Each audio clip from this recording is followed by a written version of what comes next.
Foy at third, Petroselli at short, Andrews at second, Dalton Jones playing first base, Russ Gibson doing the catching.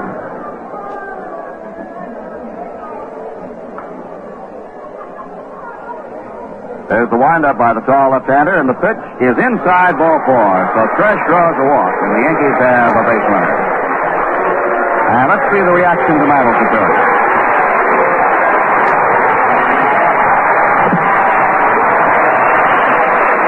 Standing ovation. Not everybody up. But of around 30,000 in the ballpark, I'd say 15, 18, perhaps 20,000 up on their feet. And now as you look to the outfield, they're all up. The first pitch to Mickey Mantle. He takes a strike, shoulder high, got the outside corner. Mantle hitting .239. Frank, exactly 20 years ago, same final 3 days of the season, Joe DiMaggio got an ovation here that lasted 10 minutes, and I believe we'll see the same thing on Sunday when it gets down to the wire with Mickey.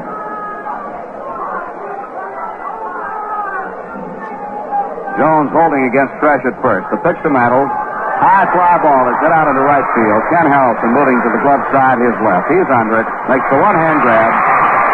Mantle is retired. Tresh moves back to first base, and the batter will be Roy White. White, the Yankees' leading hitter this year, has been all season long, batting .268. He would like to climb up past the .270 mark again. White recently in a bit of a slump. He has 152 hits for the year, 17 home runs, 60 runs batted in, hitting right-handed against Ellsworth. Tresh a short lead at first. Ellsworth deals. White fouls it back over the roof on the right side. Ellsworth is a big man. He's 6'4", 195. With Lonborg almost having a lost year and Santiago the same way, it has been Ellsworth and Culp who have picked up the Boston Red Sox pitching staff and are mainly responsible for having the Red Sox as high as they are. So look to first. And the pitch outside to Roy White makes the count 1 ball, 1 strike. The Red Sox a half game ahead of Cleveland. Boston in third place. The Cleveland Indians play their final game of the season tonight against the Orioles in Baltimore. Ellsworth's pitch. Breaking ball low outside. Makes it 2 balls and 1 strike on Roy White.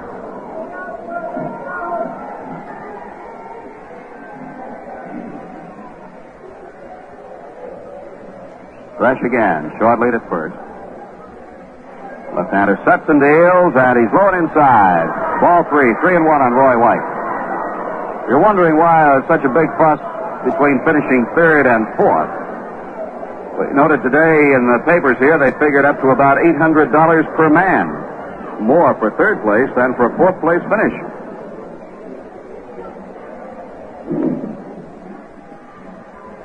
Three-one pitch coming. Tresh goes. Ground ball hit to the left of Petroselli. Base hit to center. Tresh trying for third. He'll make it. The throw comes back to the shortstop, Petroselli.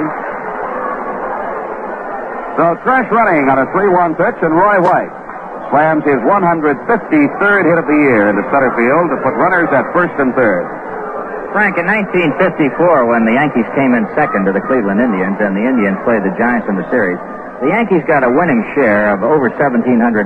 The third place cut was roughly around 900, I believe, to 1,000, and the fourth place share around 350 or 400. So there is a big difference when you talk about finishes. And this year, with the 2 ballparks involved, Detroit and St. Louis, for the World Series, there will be a pretty good gate receipt to be shared by the players over the first 4 games. Roy White has just broken an 0 for 14 personal streak. Bill Robinson steps in, and he backs away from an inside pitch, ball 1. Robinson hitting .236. Robinson has come on strong since the end of July. On July 30th, he was hitting .185. He's raised it now to .236. Pitch to him, strike called. It's 1-1. 78 hits for Robinson, 6 home runs, 37 runs batted in. Fresh at third. White at first. Dalton Jones holding against White. The set by Ellsworth. And the 1-1 pitch. Bouncing ball back over the mound. Shortstop Petroselli charges, flips to first base in time. Robinson is thrown out by Petroselli at short. And for the Yankees, no runs, a base hit, no errors, and 2 men are left. At the end of one half inning, the score, the Yankees nothing, and the Red Sox coming to bat. Well, Jerry, I don't see him in the ballpark, although I'm sure he is here, and I'm referring to Sal Magley, who was the pitching coach for the Boston Red Sox last year. When the season was over, a few words of controversy passed back and forth between Mr. Magley and Mr. Williams. But he's here taking a look at some of these players on behalf of his new ball club, the Seattle Pilots. Frank, I just took a look over the edge of the broadcast booth there, and there they are, all the scouts lined up right behind home plate, and that's where a scout likes to look at a pitcher and a hitter. He likes to watch that low pitch. He likes to watch the ball breaking down, away, and over the plate, and they'll do it right behind home plate. And this is a courtesy, incidentally, extended to all scouts by every major league club. They give them those choice plush box seats right behind the plate as low down as they can get. All right, Jerry, I'm glad you spotted him for us. And here is Andrews, the second baseman. Mike Andrews is hitting .270. He's had a fine year for Boston. 6 homers, driven in 42 runs, scored 74. Right-hand batter takes high, ball 1. Joe Vrbanek on the hill for the Yankees. Vrbanek with a record of 6 wins and 6 losses. Vrbanek has an earned run average of 2.90. He's been used both as a starter and reliever this year. He delivers a fastball low and outside. The Yankees have Roy White in left, Bill Robinson in center, Andy Costco in right. Around the infield, Bobby Cox at third, Charlie Tresh at short, Horace Clark at second, Mickey Mantle at first, and Frank Fernandez catching. 2-0 pitch. Slam deep to left field. It may be off the wall. No, White's got it right at the wall. Roy White moving right back to the barrier and left to take the line drive and retire Andrews. The first baseman, Dalton Jones, left-hand hitter, steps in. Jones batting .235. Takes a pitch low, ball 1. Jones has been up 340 times with 80 base hits. He's had 5 home runs, 28 runs batted in. Drawn quite a bit of acclaim. Got his chance to play when George Scott, last year's first baseman, had a real bad year. Strike is called to him. The count is 1-1.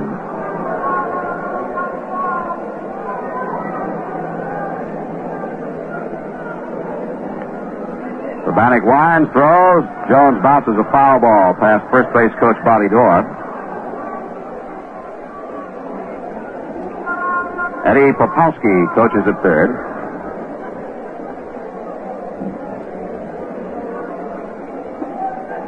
One out, nobody on, no score. Ball and 2 strikes to the left-hand hitting Jones. Vrbanek leans down for the sign. Winds and deals, and there's the drive to deep right.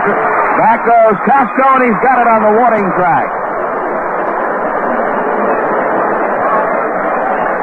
Well, I don't know, Frank. I think Vrbanek's going to have to keep that ball down or off the center of the plate because those 2 balls were not hit lightly. They were hit with some force. Here is Carl Yastrzemski. Both of them long drives. Costco went back close to 380 feet to make the catch on that last one.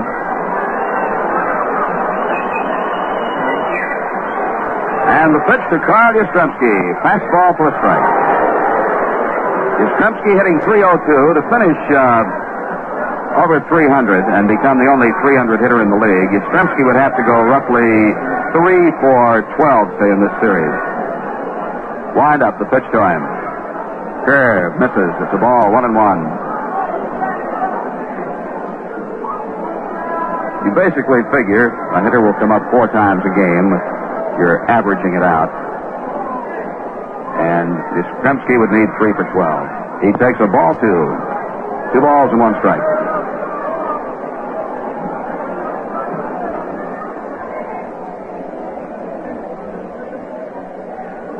No question but what Yastrzemski will win the batting championship for the 3rd time in his career.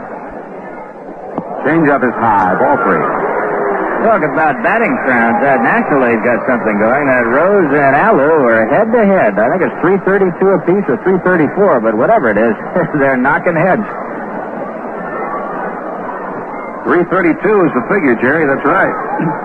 They are tied. 3-1 pitch to Yastrzemski. High drive, deep right field. Costco back. This one is going and he is over the bullpen and the pitch is long.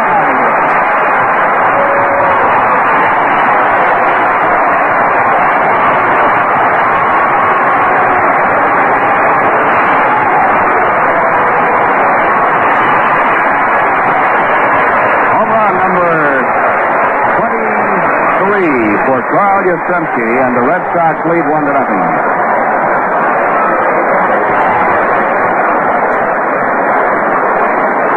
Peterson starts warming up in the Yankee bullpen as Ken Harrelson steps in. 3 long shots, 2 of them the ballpark contained, but Yastrzemski's was way out. Harrelson looks at a strike.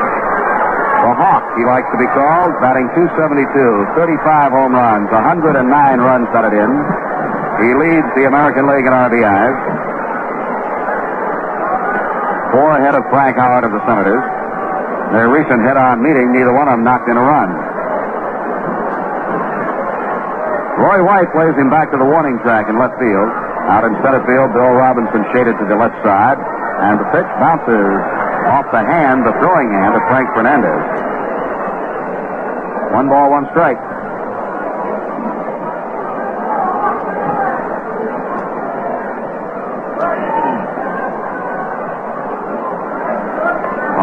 Home run, well into the seats in right field by Yastrzemski. Has put the Red Sox in front 1-0.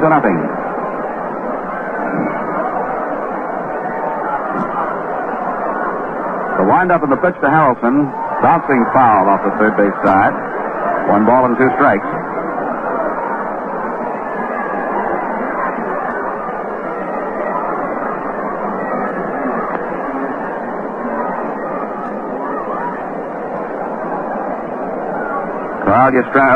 Ken Harrelson with the bright white tape identification bands on his wrist. We can't call them sweatbands anymore, Jerry. He's not going to perspire tonight. Not that much. Pitch to him is low outside, 2-2. Frank, if you're insinuating that Harrelson is trying to attract some attention, you're absolutely right. Very colorful young man and a very personable young man to talk to. And he's had quite a year. Chance to lead the league in runs batted in. He takes ball 3, low and outside. Frank, I firmly believe that's part of his great charm. I mean, he's totally extroverted. He loves it. He likes to be front center. And nobody questions it or blames him for it. They say, go right ahead, Hawk. You're on your own. He's indicated to me, Jerry, that the Red Sox ball club encourages it. 3-2 pitch. It's low, ball 4. Harrelson said he's received personal publicity over these things that in turn has become publicity for the ball club that they would not have had otherwise. And a good point was that cover picture on Sports Illustrated in the powder blue Nehru outfit. There's another thing going, too. The young people identify with him when they see a ball player in that type of outfit. It may not be the most conservative, but nevertheless, the youngsters of today identify immediately. Reggie Smith, the center fielder, left-hand hitter, lines the first pitch in the right field, base hit. Harrelson around second on his way to third. Costco after the ball in the corner. Harrelson holds up. At third base is Smith. Slides into second with a double.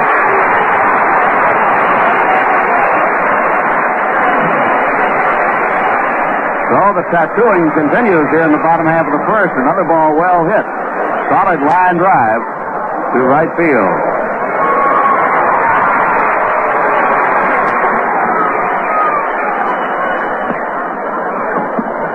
Red Sox now with runners at second and third, and the batter will be Joe Foy, the third baseman. Foy is hitting .227. 10 homers, 58 runs batted in.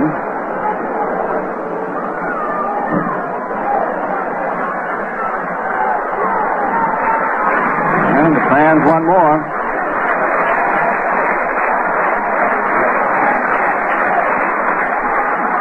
There's a high foul coming back, and it will be just out of the reach of Frank Fernandez. Spectator in the second row reached up and grabbed that one as rather heavy-set gentleman in the first row threw a pretty good block on Fernandez. Best chance that Frank had to catch the ball was to get there a little sooner. He tried to time the ball and his arrival at the same time, and the seats held him back. Had he been there waiting, he may have had an opportunity to dive in and come up with it, but it would have been a tough one. I don't think that guy would let him come in there, Jerry. He's a little. I think Frank was a little overmatched on that in width, anyway. All right, the one strike pitch. Boy takes it for a strike two call. Breaking ball. The Vanek slider.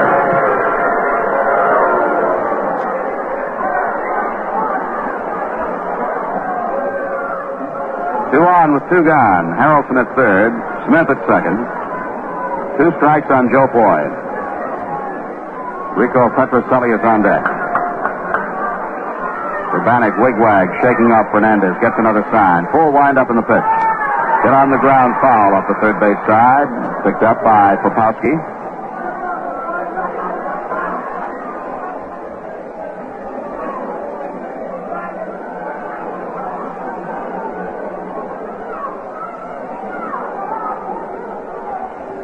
Folks up here knowing their weather pretty well came prepared tonight, carrying a sweater, white top coat. Could be cool before the night's over. Two-strike pitch. Fouled at the plate.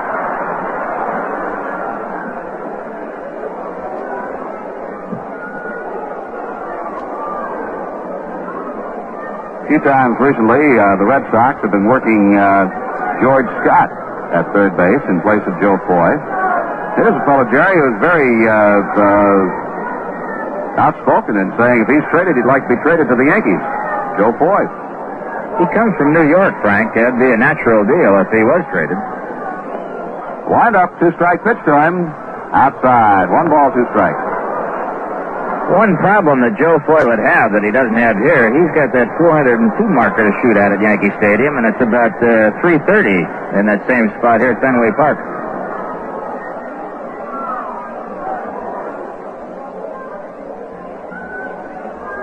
1-2 pitch to him. Hit on the ground, foul again as he sort of chopped at that one. Pitch was up rather high. Count holds at a ball and 2 strikes.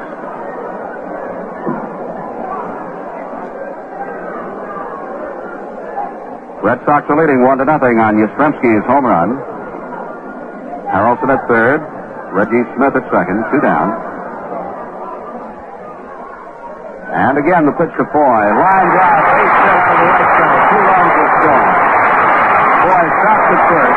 As Harrelson and Reggie Smith score standing up. It's 3-0 and Ralph House is on his way out. Jerry, I think Mr. House has seen about enough. This definitely, as this moment, is not a night for Joe Urbanek.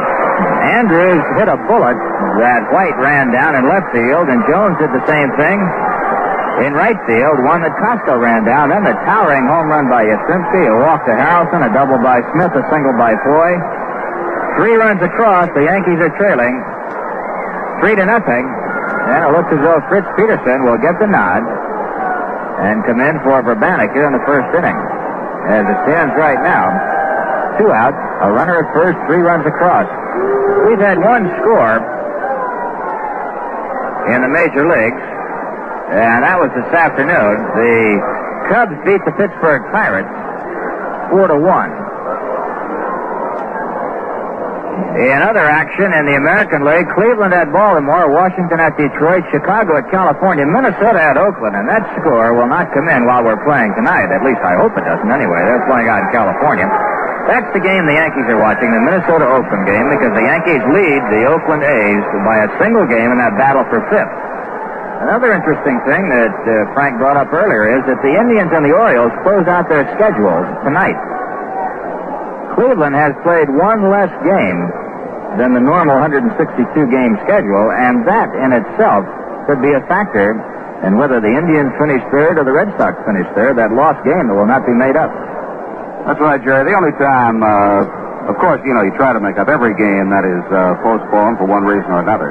But the only time that games are made up after the season is over would be games to affect first place. In other words, even though the other clubs have games left to play, Cleveland will not make up that 1 game on its schedule once it's scheduled to finish tomorrow. We might mention right now the Indians and the Orioles are scoreless. They're playing in the 4th inning. Baltimore has got second place tucked away. The Indians need this win tonight, and they need help from the Yankees to finish third. The Red Sox, as it appears right now, Frank, have all the better of it because they've got the games to play and the games that they can win that'll put them over the top. Red Sox magic number for third, I believe, is 2. In other words, any combination with Cleveland loss or Red Sox, if Cleveland loses tonight and the Red Sox win, they finish third. Boston does. Or if the Boston Red Sox win 2 of these 3 games from the Yankees, it doesn't matter what Cleveland does tonight. Ready to go with Petrocelli. Foy going on the first pitch. He is out at second base. Frank Fernandez throws him out to Horace Clark. But the Red Sox come up with 3 runs on 3 hits. There were no Yankee errors and nobody left. At the end of 1, the score is Boston 3 and the Yankees nothing. Andy Costco will lead off the second inning for the Yankees. Costco is hitting .235. He has 107 base hits, 16 doubles, a triple, 14 home runs, 57 runs batted in. Ready to step in against left-hander Dick Ellsworth. The Boston Red Sox leading by a score of 3-0.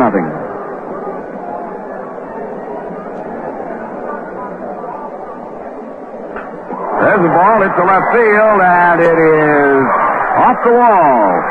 Costco trying for 2. The throw coming to second base. The slide, and he's safe. Costco almost slid too soon, Jerry. He didn't slide too soon. The ground out there made it appear that he did. The same thing happened to Foy when he was thrown out. That must be not a heavy turf, but a sticky turf, because those ball players are sliding, and they're going maybe 1.5 feet normally. In normal infield areas, you hit and you'll go 8 or 10 feet, but they're just stopping dead. Costco stopped dead and had to get up and reach his foot out for the bag, but he made it. It's a double for Andy. We're told, speaking of Joe Foy and his theft attempt, he had stolen 9 straight bases without being thrown out until that time. All right, Costco on and Fernandez in, and the pitch is in there for a call strike. Frank Fernandez has a batting average of only 160. Nonetheless, with his 21 hits, he has driven in 30 runs. He's had 2 home runs off Ellsworth, including a grand slammer. He takes this one low and inside, and it's a 1-ball, 1-strike count. Last time Ellsworth pitched against the Yankees at the stadium, he allowed 1 run on 4 hits, and the 1 run was a home run by Fernandez. The grand slam homer was in this ballpark early in the season. 1-1 pitch coming. Curve is low and outside. 2 balls and 1 strike to Fernandez. They play him strictly as a pull hitter. The infield and the outfield well around to the left side. A lot of territory down the right field area. 2-1 pitch. Swung on a miss, strike 2.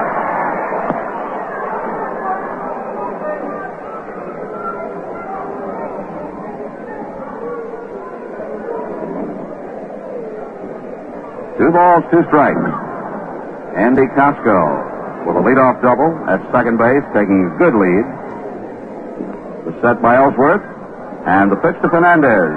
Inside with a fastball to fill the count, 3-2. There's the stretch, the set. Payoff pitch to Fernandez, line to left field. It's going to be in for a base hit. Costco stops at third as Yastrzemski made a good play on that ball. Yastrzemski charged in and to his left. Played that ball well on 1 hop. And fired back to hold Costco at third. Of course, Jerry Yastrzemski plays half of his games in this ballpark, but I don't see how anybody could play that left field any better than Yastrzemski.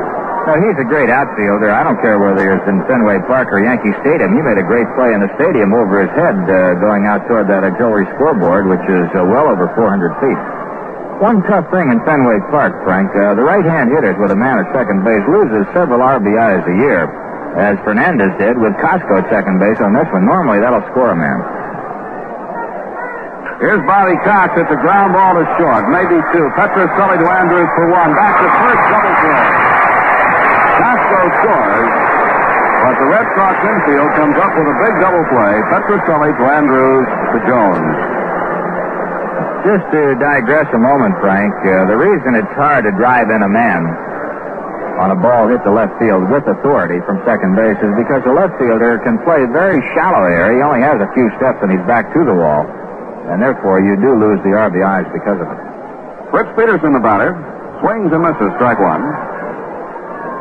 There's no run batted in for Bobby Cox. You do not get a run batted in when you ground into a double play.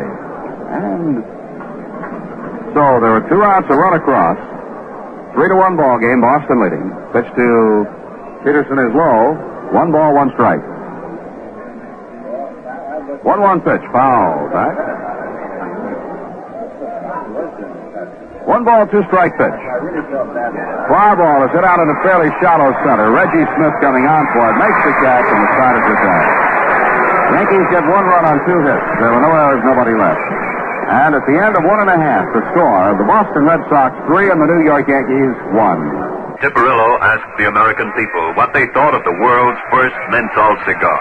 New Tiparillo M with menthol. Pardon me, Punchy. I'd like a great fighter's opinion. How do you think a menthol cigar sounds? Menthol cigar? Oh! I say, how do you think a menthol cigar sounds? Then we got wise and didn't mention our cigar was menthol. Excuse me, sir. Before you go, would you like to try this new cigar? If it's free, buddy. Here, let me light it for you. You like it? Yeah, I like it. It's great. I like it. You really like it? I told you I like it. I like it. Yeah, it's great cigar. It's cool. It's mild. What'd you say it was called again? Well, I guess we'll have to call it the Great Taste. It sounds terrible. New Tiparillo M with menthol. Hey, buddy, were you in a fight? You look terrible. Boston Red Sox will have the lower third of the batting order coming on here in the second inning. Petroselli, Gibson the catcher, and the pitcher Ellsworth. Petroselli was at the plate when Joe Foy was thrown out trying to steal second on Peterson's first pitch after coming into the ball game in relief of Joe Verbannik. Rico Petroselli, young man from Brooklyn, hitting .236. Right-hand batter. Tilts up just a bit on the bat handle and takes the pitch low, ball 1. Petroselli suffering from what has tentatively been diagnosed, I think, as chips or bone chip of some kind in his right elbow. It's a ground ball short to short. Thresh bobbles it, has no play. Error to Tommy Thresh at short.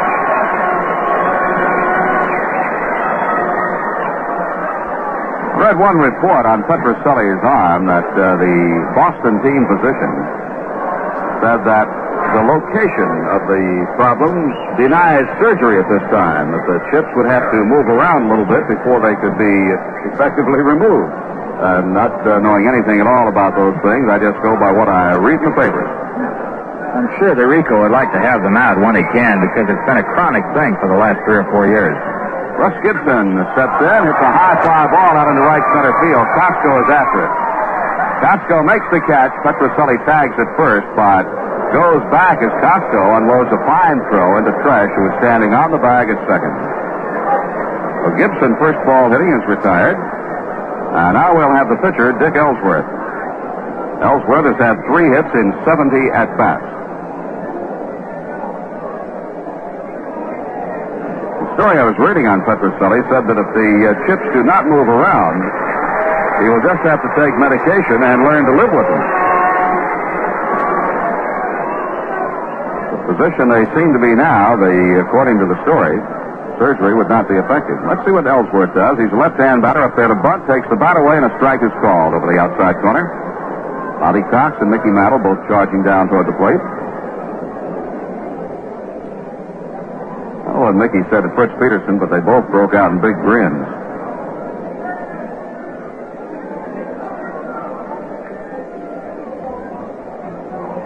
Oh, 1 pitch. He takes it low this time. 1 ball and 1 strike. On deck, Mike Andrews.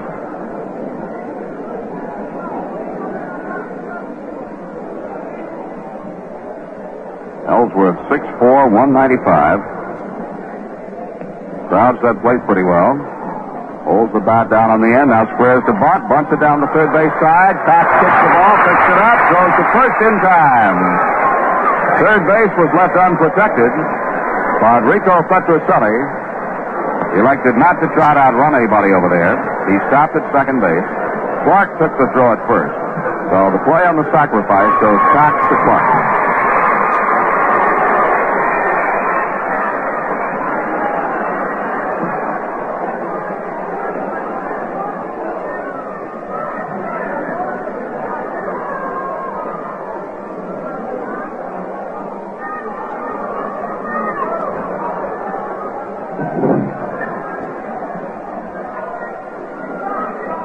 Here's Mike Andrews. He lined out to White in left field his first time up.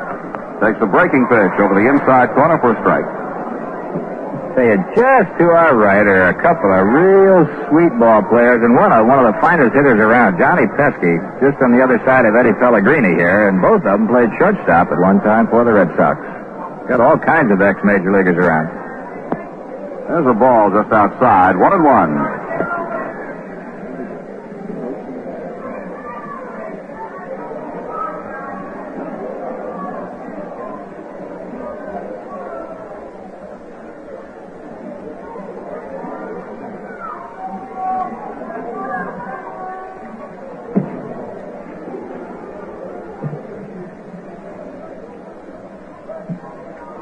Ball on a strike to Andrews. It's a ground ball, fair ball down the third base side, kicks off the wall, base hit. Petrocelli will score. Andrews digging for second. He's in sliding with a double.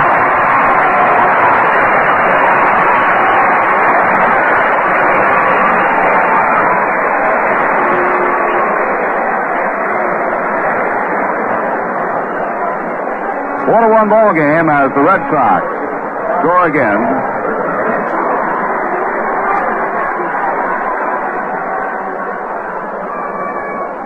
Run batted in for Mike Andrews. And now Dalton Jones steps in. The RBI for Andrews is 43rd.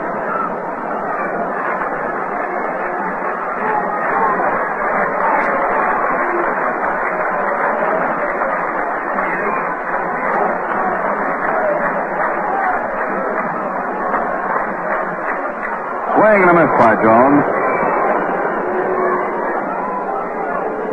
Dalton Jones hit one deep to right field that Andy Costco caught back near the fence in the first inning. Facing Peterson for the first time. Curveball for a strike. 0-2 on Dalton Jones.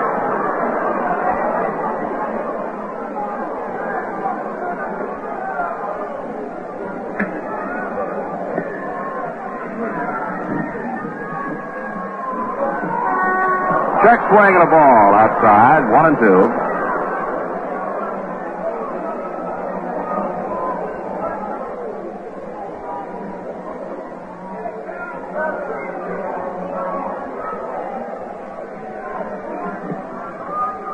Peterson to the set, 1-2 pitch. Jones takes it low and away again. 2 balls and 2 strikes. Red Sox now showing 4 runs on 4 hits. The Yankees 1 run on 3 hits.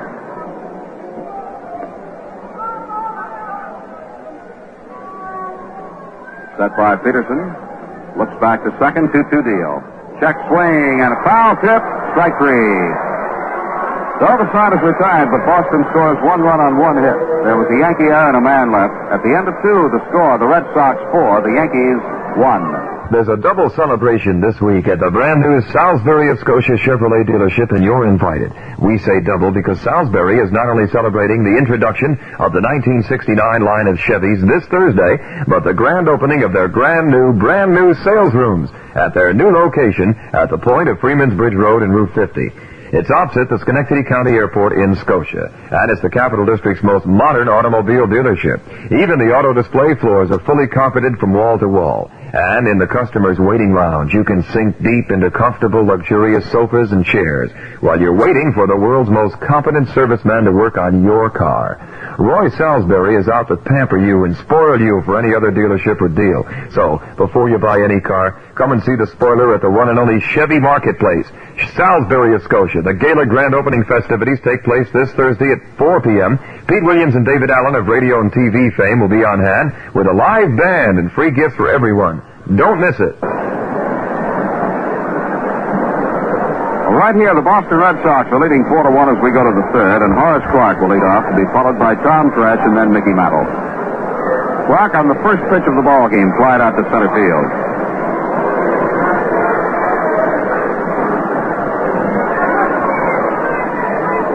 Clark came in batting .226.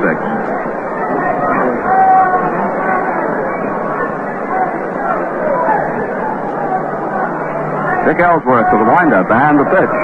Clark takes a strike, bluffed a bunt, took the bat away, and the pitch came across the inside part of the plate.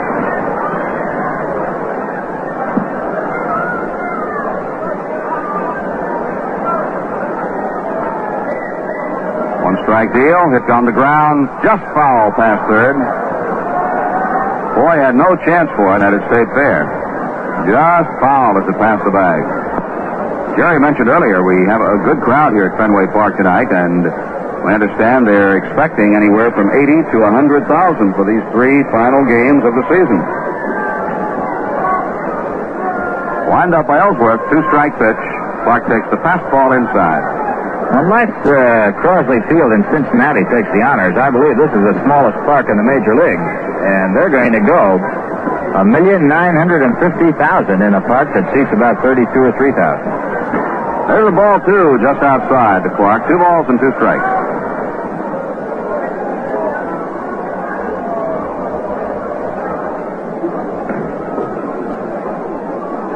Wind up by Ellsworth on the pitch. Line drive, base hit into center field. So Horace Clark is on with a leadoff single here in the third, and the batter will be Tom Tresh.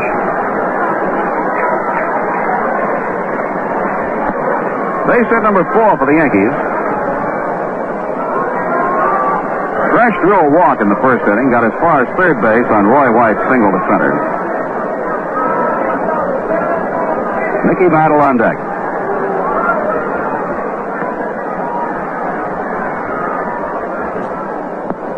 There's a ball 1 to Tommy Tresh, batting right-handed.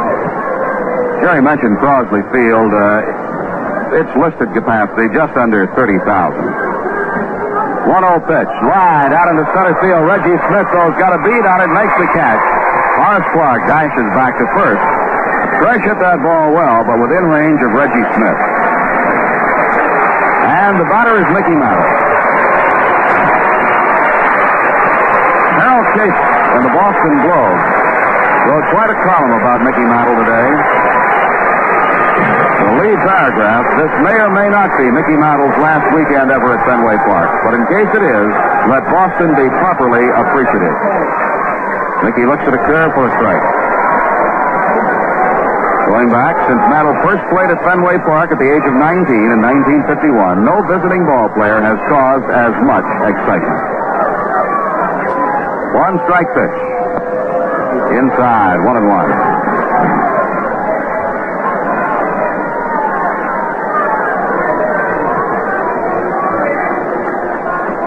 He flied out to right field his first time up.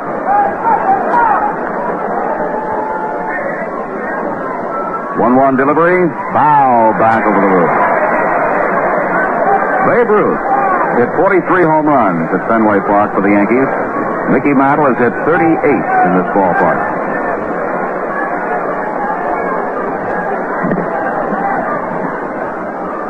Frank, just as an aside to that, when Mantle hit him here, right-handed or left-handed, frequently they went off the towers over there, just below those lights, and you know what it takes to reach them. Oh, boy.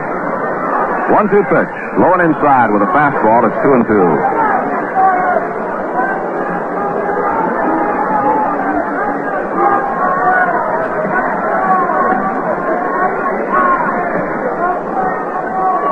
Two balls, 2 strikes. 1 out. Horace Clark at first. Ellsworth deals, and Mantle takes low inside, ball 3.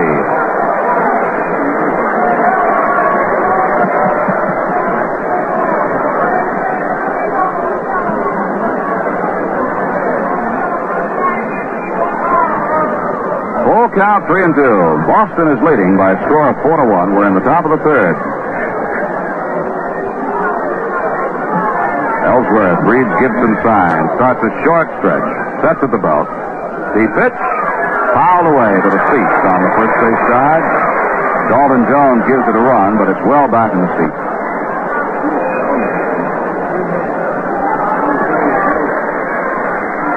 Count holding 3-2. Clock, of course, not running. The Yankees trailing by 3.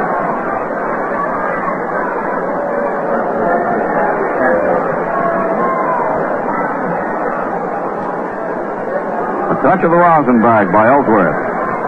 Kicks the dirt off the pitching rubber. Now he toes in with the left foot.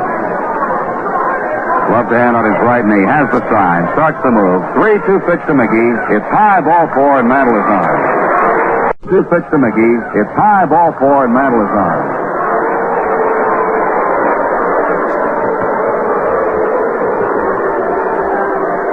So now, with runners at first and second and 1 out, Roy White steps in. Roy had a single his first time up.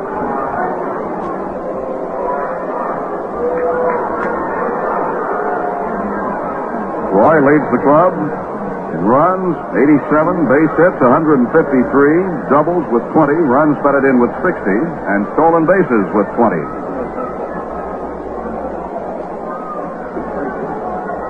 Then slightly at the knee is waiting. Ellsworth deals a curve that misses, ball 1. And activity in the Boston Red Sox bullpen. Juan Pizarro and Dave Moorhead up and throwing.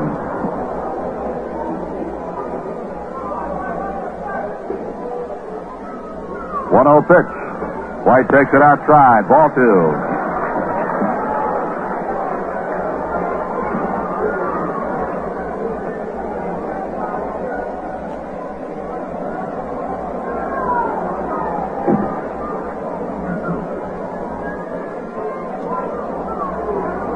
Two balls and no strikes.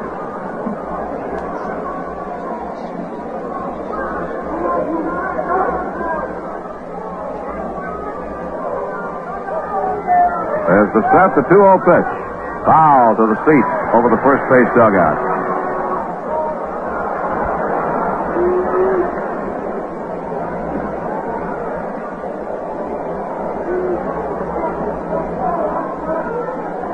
Dave Moore had a right-hander and Juan Pizarro a left-hander, loosening up in the Boston pen.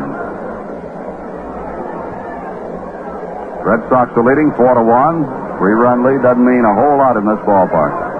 Not this early in the game. 2-1 pitch to Roy White. Line out into right field. Moving over for it is Harrelson. He's got it. And Clark forgot that there was only 1 out, and he is easily doubled off second. Clark was running, and he was all the way down to third, had no chance to get back. So for the Yankees, no runs, a base hit, no errors, a man left. And at the end of 2.5, the score is Boston 4 and the Yankees 1. Atlantic is giving away sporty new Camaros, luxurious mink jackets, plus thousands of other wonderful prizes, including color TV sets, Polaroid cameras, blenders, wristwatches, and up to $1,000 in cash. How do you get these wonderful prizes? You play Atlantic on the go. All you have to do is drive into any participating Atlantic station and ask for an on-the-go coupon. No purchase is necessary, and except where prohibited by law, any licensed driver can win. Each time you stop at a participating Atlantic station, pick up another coupon. It's as easy as that. Match them up until you find 2 coupons that make a complete picture, and you're a winner. Sound easy? Well, here's something to make it even easier. Each on-the-go coupon gives you not 1, but 4 different ways to make a match. So start collecting coupons today. Fabulous prizes could be waiting for you at any participating Atlantic station. So play Atlantic on the go. You could be a big winner.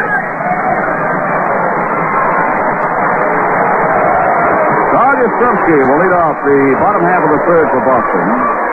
Yaz Hummer deep into the right field area. His first time up. It was his 23rd home run of the year. He hit the home run off Joe Urbanic. Now he's batting against Peterson. Takes a curve for a strike.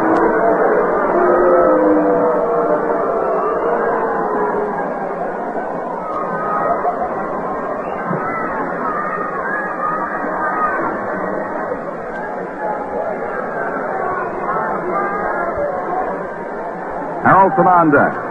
Pitch to Yaz. Hit high in the air out into right center. Bill Robinson, the center fielder, to his left. He's under it. Makes the catch. Yastrzemski is retired. There's one out. It brings up Ken Harrelson, who walked and scored in the first inning.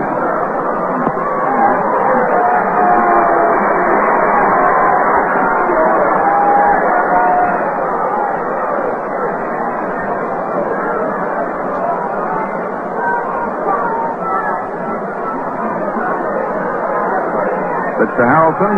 One hopper past Cox out into left field. A real shot.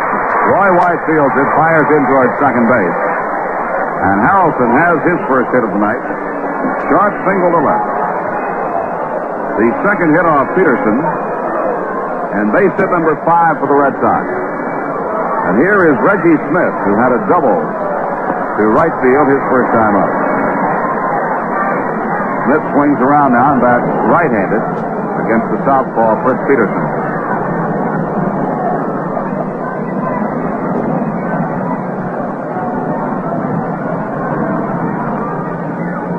Takes it low, ball one. Reggie Smith, as a right-hand batter, is hitting .248. As a left-hander, .269. And overall, .264. He's got a strike, and it's 1-1. 1 ball, 1 strike. Boston leading 4-1. Joe Foy is on deck. Mantle holding against Harrelson at first base. Walks off his short lead. Peterson looking at him. The pitch to the plate. Curve is high. 2 balls and a strike on Reggie Smith.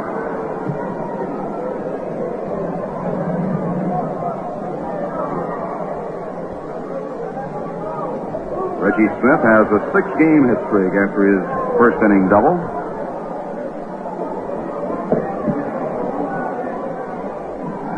Peterson kicks and throws, and there's a line foul into the seats, or just to the home plate side of the first base dugout. Frank, we were just figuring up with Bill Kane over here, Carl Yastrzemski, and that dash to hit 300. He can go 0 for 7 before he drops below 300, and that means that he can have a pretty good dry spell in these next 2.5 games. I'd have figured, Jerry, he needed roughly 3 hits if he came up 12 times in the series to stay above 300. And Harrelson walks away. The 2-2 pitch. Line drive caught by Clark. Throwback to Mantle. Double play. Harrelson has doubled off first as Reggie Smith lines out to Horace Clark. For the Red Sox, no runs, a base hit. There were no errors and nobody left on base.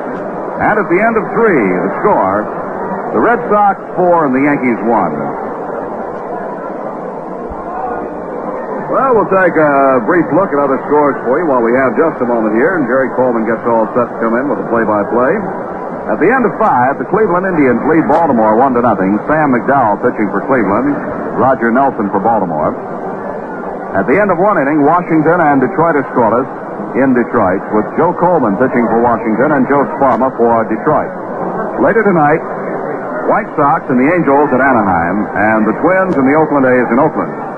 In the National League, the Phillies and the Mets are scoreless at the end of 1. James for the Phillies, McAndrew for the Mets. San Francisco did not score in the top of the first at Cincinnati. Bob Bolden against George Culver there. No other scores in. Pittsburgh, the Dodgers and the Braves, no score. Osteen against Reed. And Houston at St. Louis, a later start. And we started to say Pittsburgh and Chicago. They played this afternoon, and the Chicago Cubs won the ball game 4-1. All right, in our game, the Red Sox out in front by a score of 4-1. Boston 4 runs, 5 hits. Yankees 1 run, 4 hits. And to carry you through the middle portion of this game, and well, right now we've got some spectators out on the playing field. They want to go out and shake hands with Ken Harrelson. So while they get back off the field, Jerry Coleman is all set to step in here now and tell you all about it. We're going to turn our microphone over, Jerry, to Phil Rizzuto. So go ahead and tell him about it. Okay, Frank, it'll be Bill Robinson, Andy Costco, Frank Fernandez coming on for the Yankees. They're trailing in the ball game 4-1 as we go into the fourth inning. Robinson bounced to short in the first. The right-hander against the left-handed Ellsworth. A changeup curve is fouled back. Strike one. The Yankees, 4 base hits, 1 run. They've made 1 error, and it cost them Tommy Tresh bobbling Rico Petrocelli's ground ball. He later scored on the double by Mike Andrews. Robinson way out in front of a changeup. Strike 2. No balls and 2 strikes. And it's always nice and pleasant to have return with us Philip Francis Rizzuto. Well, Jerry, it's good to be back with you and Frank and the boys. And I heard all the nice things that you and Frank said about my 39th birthday, and well, I hate to see a guy spend his birthday in bed. a lot better, thank you very much. Sound better. Here's the 1-2 pitch now to Robbie inside, 2-2. Dick Ellsworth, 15-7, going for his 16th. He has yet to lose to the Yankees. He's 2-0 this year, and that's his lifetime mark. Urbanic started for the Yankees. There's a drive to right field. Waiting for it, Ken Harrelson. He's under. He's got it. Robinson hit the ball well, but lined out to Harrelson and right. Now it's New York Yankee baseball. Let's pause for station identification. This is Jerry Ducey. Stay tuned tonight following Yankee baseball for my Nightline show here on WGY Schenectady.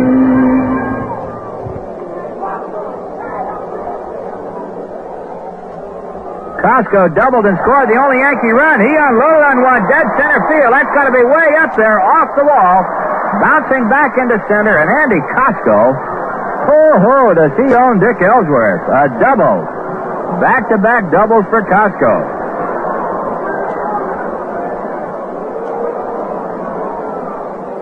A lot of hard-hit balls here tonight, Jerry, and yet the balls are not carrying because of this heavy air.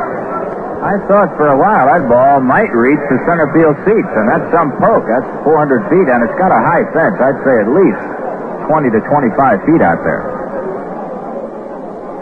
Here's Frank Fernandez, who singled sharply to left field. That was in the second inning.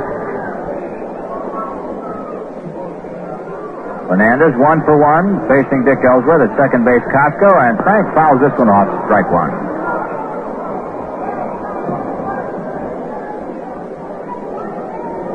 In the fourth inning, Boston 4, Yankees 1.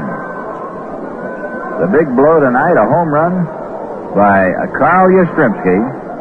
He's 1 for 2, battling to stay over 300 and battling for his third batting crown. Curveball in the dirt. Nice play by Russ Gibson, keeping the ball in front of him. Costco stays at second base.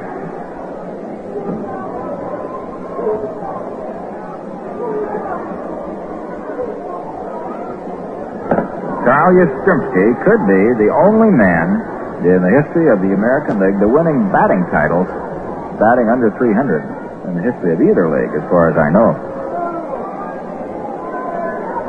The 1-1 pitch now to Fernandez. Just outside, curved but missed. 2 balls and a strike. Costco at second. The Yankees need 3 quick ones to catch up and 4 to go ahead. Ellsworth to Fernandez in there. 2 balls, 2 strikes. Slipped the fastball by him. Dick Ellsworth is beginning to look more and more like the ex-Yankee great Eddie Lopat. Changing speeds.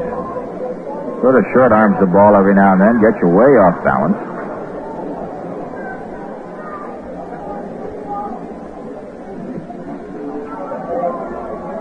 Ellsworth to Fernandez. Swings and misses, strike 3. That's the first strikeout for Dick Ellsworth, and a big one. 2 down. Costco holding at second base. Bobby Cox coming in. Bobby bounced into a double play in the second.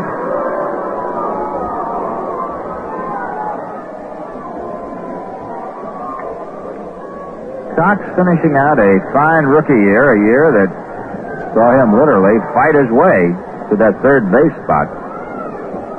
Fastball is outside. Ball one. Bobby Cox was voted the rookie third baseman. That was the top bubblegum all-star team, and that's fairly authentic because that's a vote of the managers and coaches around the league. Here's the 1-0 pitch. Check swing bouncer off the glove of Ellsworth. May go for a base hit. It does. Ellsworth knocked down any chance that Joe Foy had of throwing out Bobby Cox when he tipped the ball. And now Rocky Colavito coming on to bat for Fritz Peterson. Fred Talbot warming up in the Yankee bullpen. Costco moving to third base. Runners at first and third. Colavito batting for Peterson.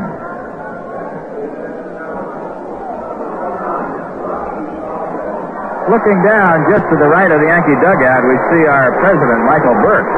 And he came forth with an interesting comment that he wants to streamline the game of baseball. Hey, I read that, Jerry, on the way up on the plane this afternoon, and it's quite interesting. And he seems to think he can do it. He is very persuasive. Well, he's got the backing of his general manager, Lee McPhail, and if anybody knows anything about baseball and the inside workings of it, Lee McPhail does. With Mike Burke and Lee McPhail spearheading the drive, we may see some new changes.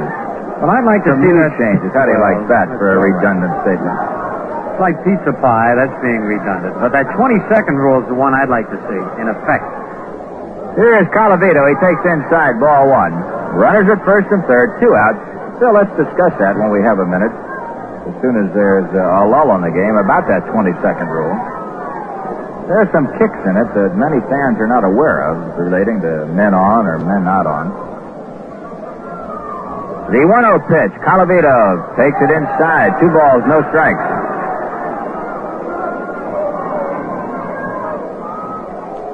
Boston 4, Yankees 1. Yankees threatening here. One shot right now could bring the Yankees back in this game in a hurry. Fred Talbot throwing in the bullpen. Verbanek started, relieved by Peterson. And now Talbot will be coming on in the fourth. Ellsworth sets, delivers, and Rocky takes a curve that drops right in there. 2 balls and 1 strike. An off-speed curveball. It wasn't a fast one, not a sharp-breaking curve, just a slow lollipop, as they call it.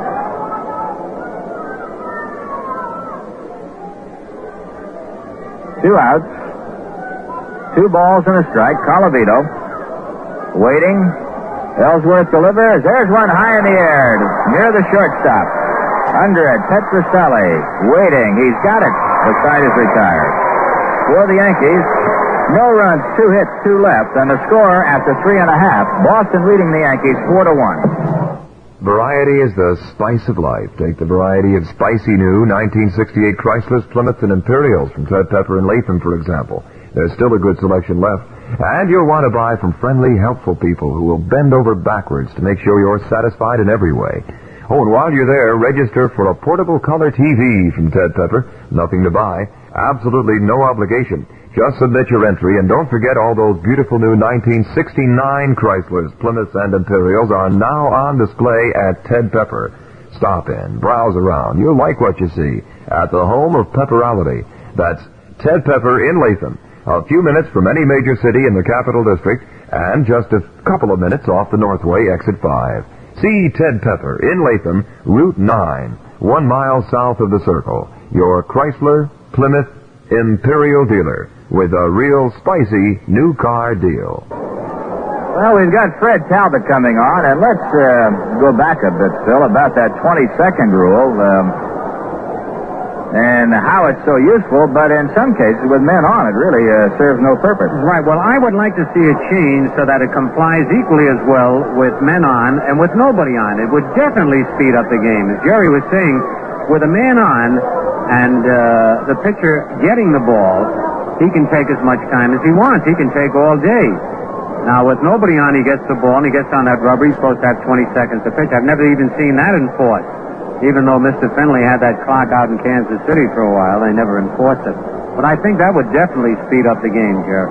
Phil, the way things are going now with the pitchers dominating, not too many people get on anyway, so... No, that's right. Absolutely. So the pitchers are the ones, actually, who are responsible in most part for the long games. Another thing that is supposed to be on the rules, or in effect, is that the pinch hitter is supposed to be on deck, and we've seen quite a few examples where they've been in the bullpen. They had to call them out of there.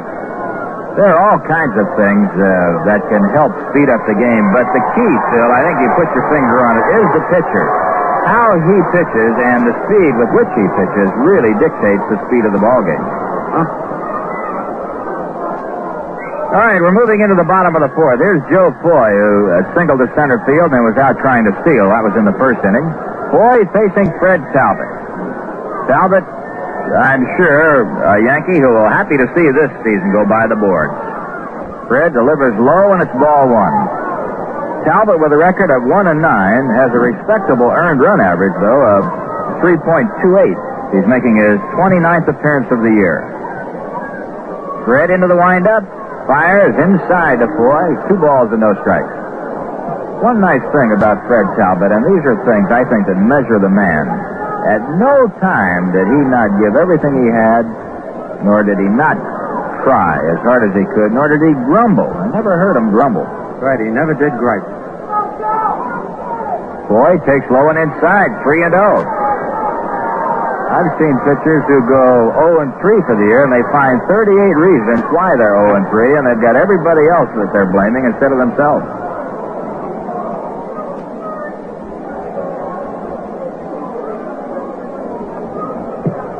Here's the 3-0 delivery to Foy. It's in there, strike one. Defense straight away. Outfield, normal depth. Infield, the same. First base, Bobby Dorr, coaching for the Red Sox. Eddie Popowski at third. 3-1 pitch to Foy, inside, ball 4. Talbot coming on, walks the first batter. He faces Joe Foy. Urbanek went a single inning, gave up 3 hits and 3 runs. Peterson went 2. He gave up 2 hits and 1 run. That run was unearned. And now Fred Talbot coming on in the 4th inning. Foy at first, Petrocelli coming in. Petrocelli safe on the air by Tresci, later scored on the double by Andrews. Rico waiting. Takes it, strike one.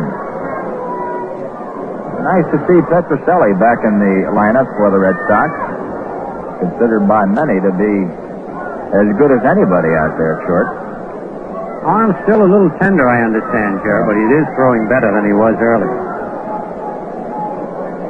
1 strike pitch. Foul back. No balls, 2 strikes. Joe Foy, who leads both ball clubs in stolen bases, he's got 26. Even though he's batting only .227, he's been stealing a lot of bases, and he was cut down attempting to steal in the first. That was the first time after 9 straight thefts. 2-strike pitch on the way. Misses outside. Rico takes it. 1 ball and 2 strikes. A packed house. Literally jammed, with the exception of a small section in dead center that they keep clear when they can for background purposes. I'd say there's very close to 30,000 people here tonight, if not even more. The 1-2 pitch to Rico on the ground. A great stop by Cox. I don't think he's going to throw anybody out. The ball gets by Mickey. Drifting over by the Red Sox dugout. Foy around third, challenging Mantle, and Mickey throws the ball home, and Foy goes back to third. Down to second on the air is Petrocelli.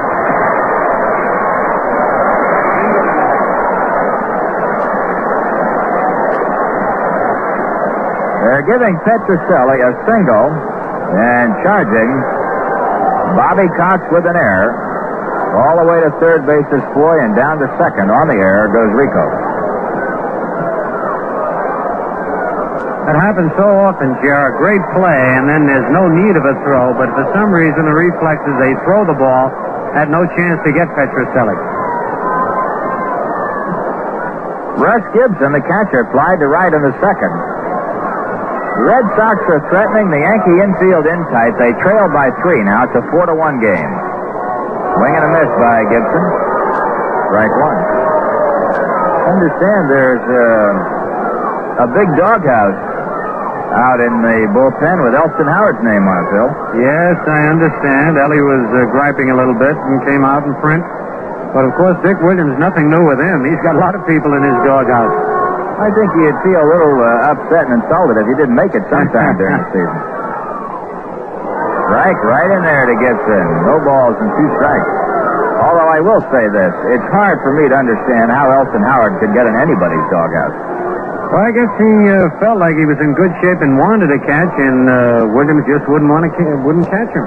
So Ellie, for one of the few times, as you say, popped off. All right, the pitch to Gibson is outside. 1 ball, 2 strikes.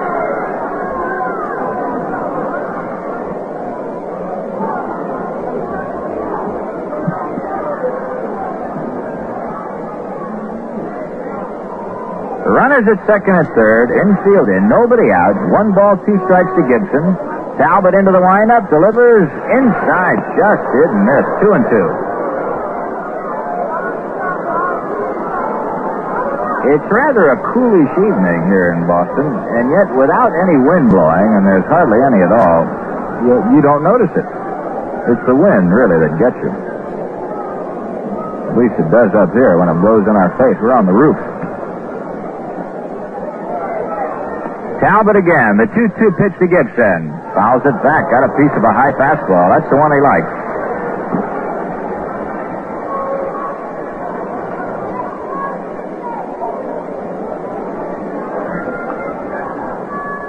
The Yankees in that battle for the first division. A club that they'll be watching, and they won't be able to find out much about it, is Oakland. They're playing Minnesota at Oakland tonight. Talbot again to Gibson. On the ground. Tresh has it. The runners have to hold. Flips over to Mantle. 1 away. Boy stays at third. Petrocelli at second, and that'll bring up the pitcher, and that could be a big out for Fred Talbot.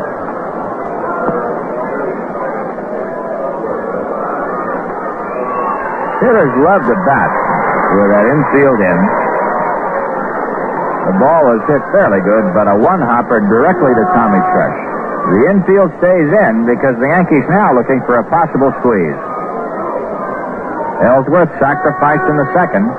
Foy moving off third. Cox holding him tight. The pitch by Talbot up the middle. Into center field, a base hit. 1 run is in. Here comes Petrocelli.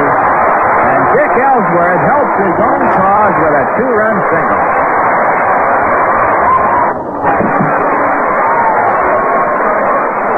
Ellsworth had only 3 base hits and 71 at-bats until that moment. Now he's got 4, and a big one it was. Those are his first RBIs of the year.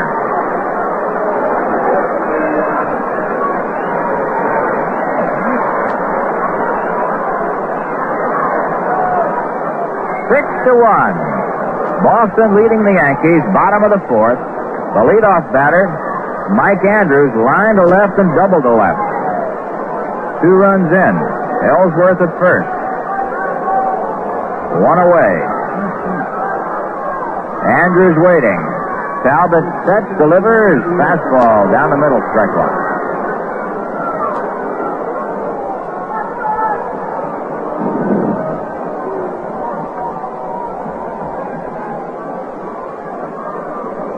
A lot of haze and smog covering Boston today. The 1-strike pitch. Little outside, 1 ball and 1 strike. There was a threat of rain, but I believe it disappeared in a hurry when the weather got cool.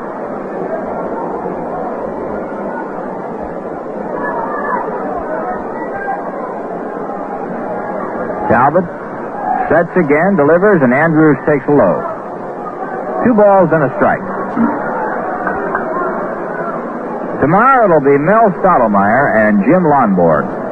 Stottlemyre, who was 15-15 last year, going for his 22nd win and his 20th complete game. And that in itself is a story. 2-1 pitch coming up. Talbot fires, it's low. 3-1.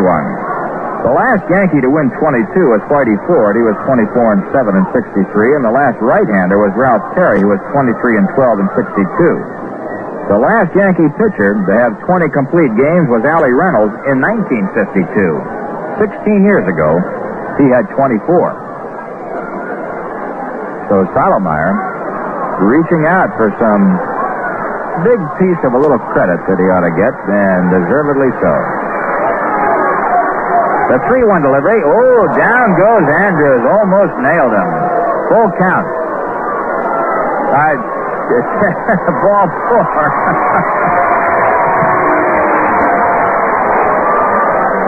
I don't know how a knockdown pitch on 3-1 could be a full count. Well, I tell you, it upset Andrews as much as it did you, Jerry. I think you were worried because he almost got hit and he forgot the count. Thanks, and Bill. Honachik had to look at his little indicator to make sure it was ball 4. Dalton Jones stepping in, line to right and struck out. The runners at first and second. One away. The pitch to Jones, lined hard and foul on the left side.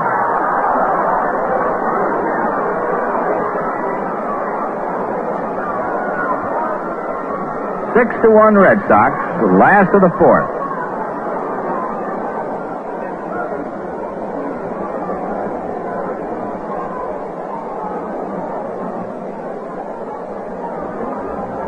Jones, left-hand batter. Waiting as Talbot sets. 1 strike pitch, change up outside. 1-1. Ellsworth at second. Andrews at first, and John Cumberland is throwing in the Yankee bullpen.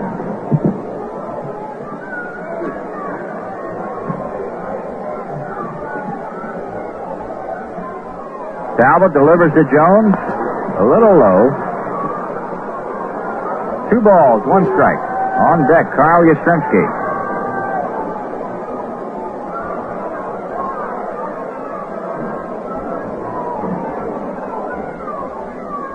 Talbot, deliberate, taking his time.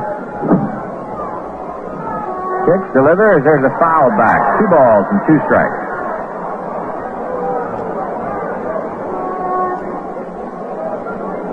The one thing that Jones wants to do is to stay out of the double play. Of course, he'd like to get a base hit, but the big thing is to stay out of that big double play that'll kill the rally.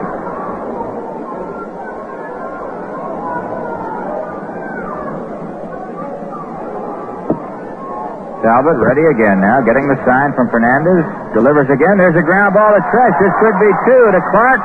Back to first in time, and that's exactly what Dalton Jones did not want to do, and he did it. 6-4-3. Second double play for the Yankees. For the Red Sox in the bottom of the fourth, 2 runs on 2 hits. 1 Yankee error, 1 man left. The score after 4, Boston 6, Yankees 1. How would you like to win a new Chevrolet Camaro for up to $1,000 in cash just by playing Atlantic on the go? Great feeling? Oh, you bet. Ask John Farnham of Jordan, New York. Armand Amell of Saranac Lake, New York. Mrs. A. Garessa of Madison, New York. Ernest Schiff of Union, New Jersey. Doris Sweet of Endwell, New York. Isabel Nyland of Buffalo. And there are thousands of winners of mink jackets, Polaroid cameras, transistor radios, wristwatches, and blenders. Other winners, Stephen T. Maris of Elizabeth, New Jersey. Norman J. Siegfried of Bethlehem, Pennsylvania. Nelson A. Barber of Willard, New York. There are still thousands of prizes to be won, so play on the go at any participating Atlantic station. Except where prohibited by law, any licensed drivers can play. And you don't have to buy a thing. So play today and join our list of happy winners. Mohawk Chevy's had it. You can have it too. It's our 2,600-pound child of Chevrolet genius. The 69 Chevy. Mohawk Chevy, 740 State Street in Schenectady. In this ballpark, though, things can change in a hurry. Frank Crissetti coaching at third, Whitey Ford at first. Ellsworth taking his warm-up tosses. Ellsworth strikes you as a pitcher who has got to take all 8 each time and takes his time doing it. Doesn't look like he loosens up in a hurry. Yeah, he's done a lot of pitching this year. Ellsworth pitched 195 innings right now. And as we mentioned earlier in the game, he has a 7-4 record here at Fenway Park. If he wins this one, he'll be 8-4, and that's quite a mark for a left-hander at Fenway Park. Ellsworth 8-3 on the road, 7-4 right now at Fenway Park with a chance to make it 8. Clark started a bunt, took a curveball high for a ball. Horace Clark is 1 for 2. Tomorrow and Sunday, the final two of 1968. Ellsworth to Clark, low. 2 balls, no strikes. See a lot of youngsters here. Young dates, I mean. Not little kids, but teenagers, 16, 17, college kids. There's a drive just there. Kicks off the wall down the left side. Clark sweeps around first and has to hold on. That ball was just there, kicked off that abutment that juts out toward the foul line behind third base and kicked into left field. Yastrzemski came in, holding Clark to a single. That's a play where the shortstop's got to move in a hurry, Phil. Yes, sir. They've got to be alert here with that way that wall kicks out there because the left fielder cannot get to it.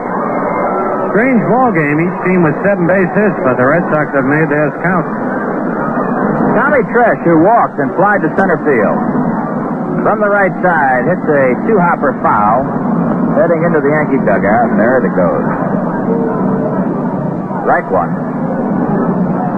Jim Honachek behind the plate, Jake O'Donnell, a rookie umpire at first, John Stevens at second, and another rookie, Bill Kunkel, at third. Ellsworth, the tall left-hander, delivers, and Tommy fouls it back. No balls, 2 strikes. Bill Kunkel and Jake O'Donnell were the 2 umpires who replaced the deposed Bill Valentine and Al Salerno, and this happened, I guess 10 days ago. So they're getting a taste of big league umpiring in the final stages of 1968 and will come on as regulars in 69. 2-strike pitch. Oh, that ball fooled Tommy. He went into it and almost got him. 1-2 the count. Clark moving off first. Yankees trailing 6-1. The pitch to Tommy misses inside. 2-2. Ellsworth gets ahead of these hitters with slow stuff, and then particularly the right-handers tries to slip that fastball in on the belt. So far, he has not been successful, but his intentions are very obvious. Here's a 2-2 pitch. There's one. He got over the plate, hit into center field. Reggie Smith is right there under it. 1 away.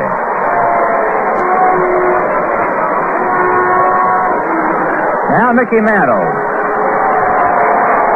Mickey fly to right and walk.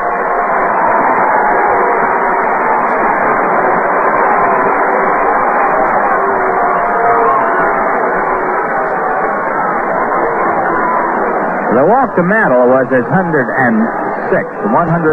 and he trails Yastrzemski, who leads the American League. Carl has 116. 1 out. Mantle is up there. He takes a curve outside. Clark at first.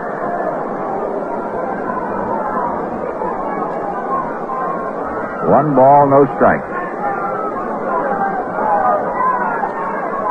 Ellsworth again. Delivers, and Mickey hits it on the ground to the shortstop. Petrocelli almost fouled it. Andrews for 1. Back to first, double play. Rico Petrocelli almost blew it, but he came up with it. It went 6-4-3. The Yankees are out of there. That's the 3rd double play for the Red Sox tonight against the Yanks. No runs are hit, nobody left. The score after 4.5. Boston 6, Yankees 1. Hi, fans. I want you to meet a friend of mine, the Whiteout girl. You know, I've been expecting you. Of course. You always find me where the men are. Tell me something then. Are there any rules in baseball you'd like to see changed? I think we ought to change the 7th inning stretch. How do you mean? Instead of stretching, everyone lights up a white owl. A white owl's more relaxing, soothing. The tobacco does it.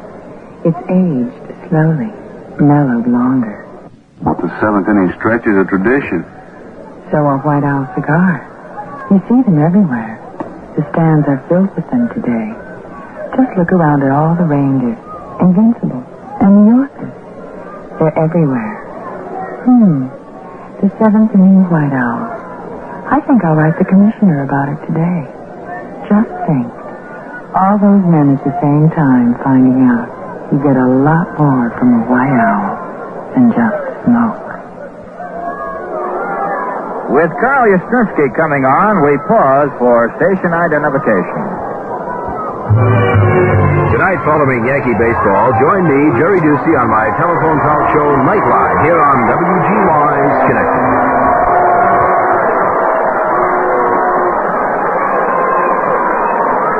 Carl Yastrzemski, a home run, a fly to center field. He's 1 for 2, batting at .303. That's 23 homers, 74 RBIs. Yaz facing Talbot. High pop, left side. Bobby Cox will not get to this one.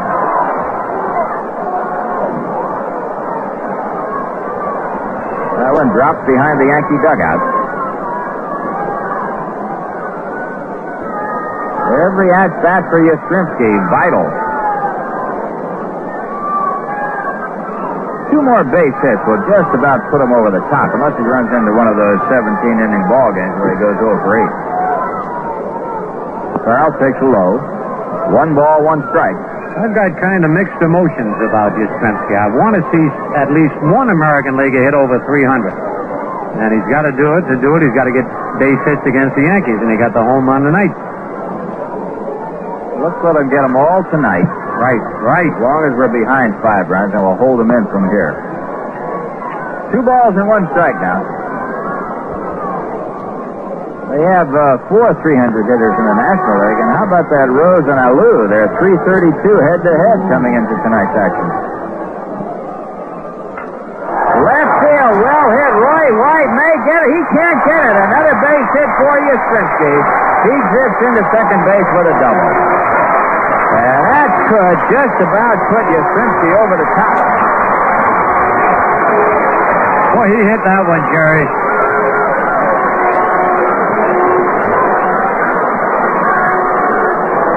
Carl Yastrzemski, an opening double in the bottom of the 5th inning. Now Ken Harrelson walked and singled.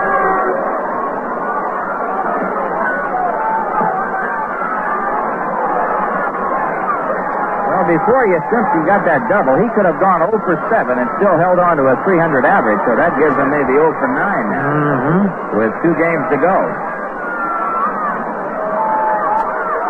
Ken Harrelson takes low, ball 1. As soon as Bill Kane comes back, we'll bring you up to date on exactly where Carl Yastrzemski stands.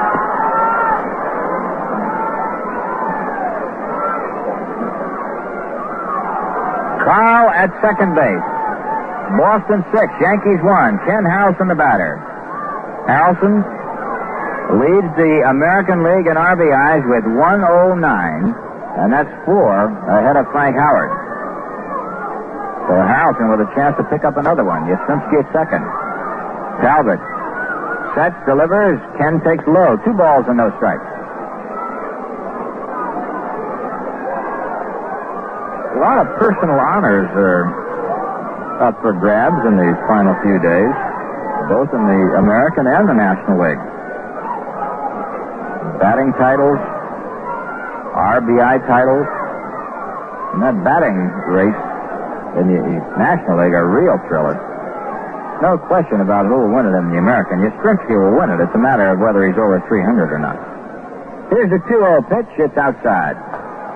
3 balls and no strikes.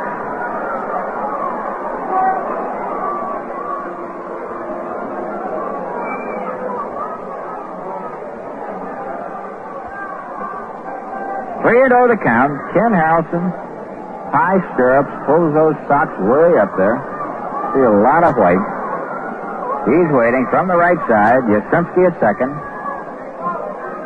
Talbot unloads, and Harrelson goes after 3 and 0 and pops up. Foul territory. Frank Fernandez. I thought he was going to undress to get that one. He started throwing gear all over the place here. He got rid of his mask and his hat in separate actions, and I expected the chest protector to come off next. He was really unloading. One away, Reggie Smith doubled, lined into a double play.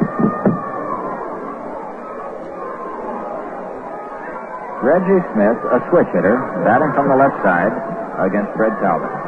I think we're definitely going to get a chance to see that young left-hander here tonight, Cumberland. He's up again. Sure, that'll be fine. I'd give him a little chance to work and get some major league experience under his belt. Swing and a miss by Smith. Strike one.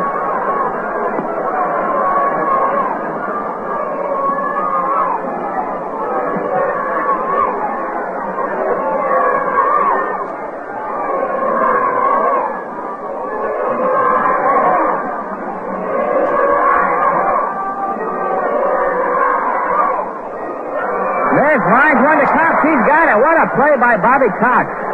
Reggie Smith hit a bullet. Bobby Cox hauled it in.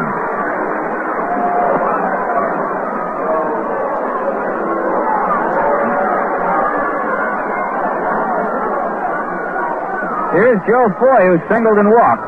Drove in a couple of runs and scored a run.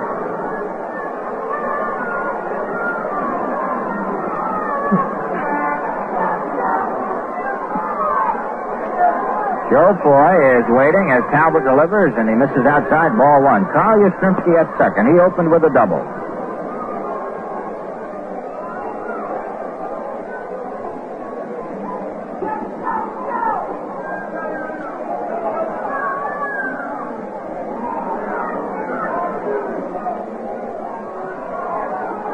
Talbot, the right-hander for the Yankees, kicks, delivers inside, 2-0.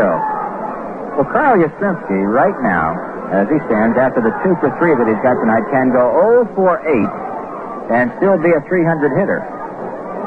And one more hit, I think, will just about put him in clover. Unless you get, as we mentioned before, an 18-inning ball game and he goes 0 for 8 or something like that. The 2-0 pitch, and Foy fouls it off on the left side into the Yankee dugout. 2 balls, 1 strike. Carl Yastrzemski, incidentally, is hitting at 305 as of this moment. And he needs 2 more percentage points to beat the lowest all-time winning average in the American League. 306. All right, Elmer Fleck. Way back in the early 1900s. The 2-1 pitch. In there. 2-2. You know, Elmer Fleck is still living, Jared, so it would be an interesting thing for him, I guess, to follow this. It's tough to be known as the fellow who led the American League with the lowest batting average, even though it's quite an honor. Yeah, but he's much more famous than other guys that have led it with much better averages. The 2-2 pitch now on the way. Foy takes low and outside, 3-2.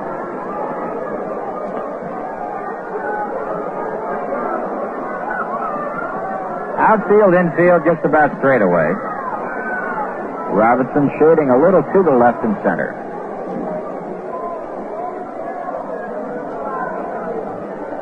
Joe Foy waiting. Talbot is a slow worker, as you know. Payoff pitch coming up. Into center field, well hit. Bill Robinson coming in right there makes the play. The ball was hit solidly. Robinson was there to take it. So the leadoff double by Yastrzemski goes down the drain, and after 5 full innings of play, Boston 6, the Yankees 1. When you play Atlantic's On the Go, you play to win, and the prizes you can win are fabulous.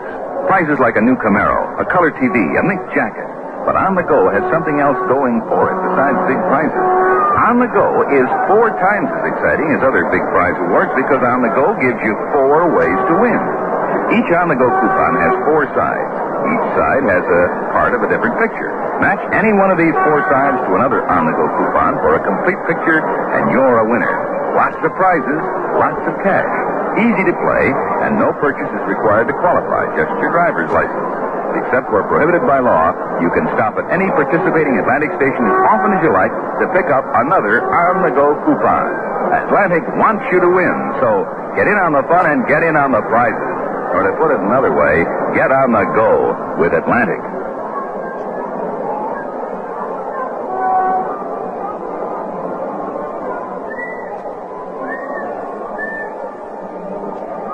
But, Jerry, you brought up an interesting point about Yastrzemski, and it should be interesting on the last 2 days. It kind of parallels the great Ted Williams, except for a matter of 100 points. No, but what I mean was, you remember the last day, Williams was over 400. They had a doubleheader at old Connie Mack Stadium when the A's were there, and they asked Williams if he wanted to sit it out to make sure he'd hit over 400, and Ted, the great athlete he is, said, no, let me play. I think he got something like 5 or 6 hits in the doubleheader. Now, Yastrzemski could be the same way in the last 2 days of the season, and I hope they play him, and I'm sure he'll want to. In other words, if he doesn't play on Sunday, he could wrap it up for sure. Right. Okay, well, watch that. There'd be a lot of comment about it, Here's Roy White, who pushes one toward first. Ellsworth, he got him on a great play, and White says he didn't. Jake O'Donnell is being rushed by White and Whitey Ford. And I have never seen White this mad in all of his baseball games. Boy, he's hot. Well, Jerry, I tell you, if he would have been tagged, he'd have felt it. And I thought it was up to Honeychick to call that play. O'Donnell was pretty well blocked out, it seemed to me, to see if Ellsworth tagged him or not. Roy White is 1 for 2, and Roy is battling to get over 270, and there's a lot of difference between 269 and 270. Only 1 point, but it sounds different. It's like 299 and 300. That's right. So Roy was upset. He was really visibly moved by that one. The first time I've seen him that mad. Here's Bill Robinson. Takes a curve inside, ball 1. It was a fine play by Ellsworth getting to the ball and even making it close. Of course, we couldn't tell whether he was tagged or not, but White obviously did not feel anything, and he was jumping mad.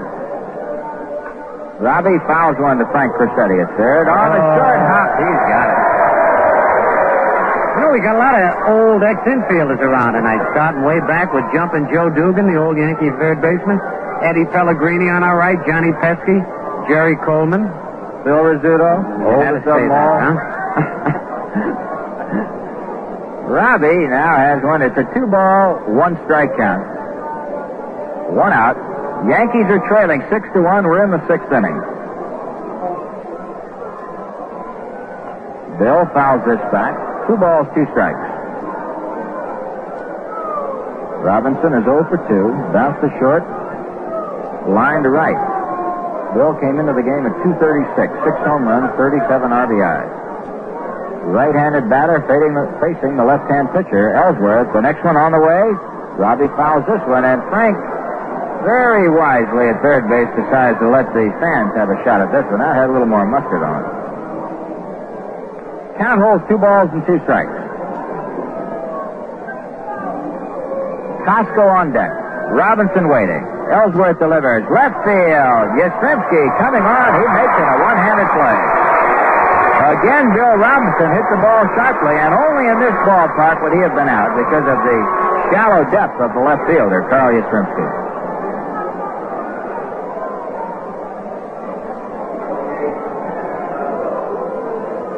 Andy Costco. 2 out, nobody on.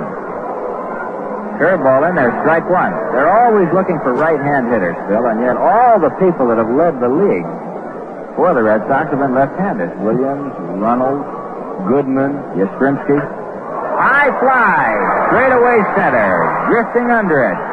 Reggie Smith on the track, and Costco is out of there. After doubling twice, he is finally retired. 3 up and 3 down. The score after 5.5. Boston 6, Yankees 1. Atlantic does more than keep your car on the go. Now, Atlantic may even give you the car. Free. They're giving away brand new Camaros plus other great prizes. Even cash up to $1,000. All you have to do for a chance to win these great prizes is play on the go. No purchase is necessary to win. Except where prohibited by law, any licensed driver can pick up an on-the-go coupon each time he visits a participating Atlantic station. And every coupon gives you not 1, but 4 ways to win. If only one side of your coupon matches the picture on another coupon, you're a winner. That's why On the Go is different. With 4 ways to win, it multiplies the fun as it multiplies your chances to make a match. So what'll it be for you? A new Camaro, a colored TV, a mink jacket, or one of the thousands of other valuable prizes? Play on the go and see at any participating Atlantic station.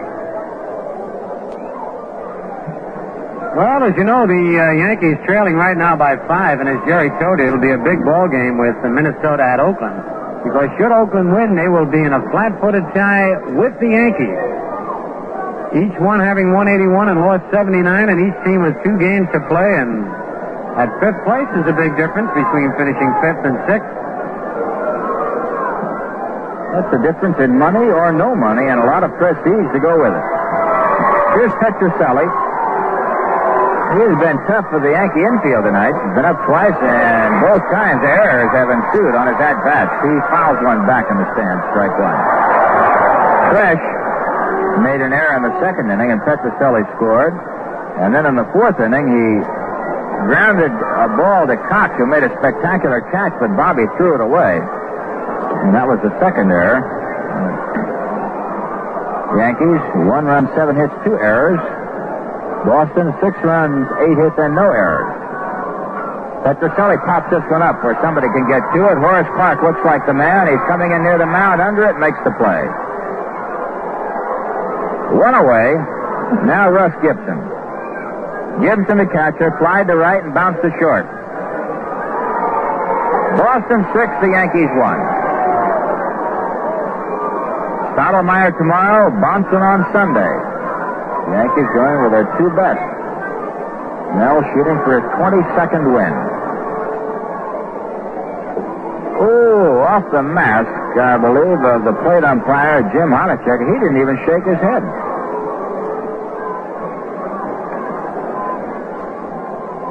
Strike 1.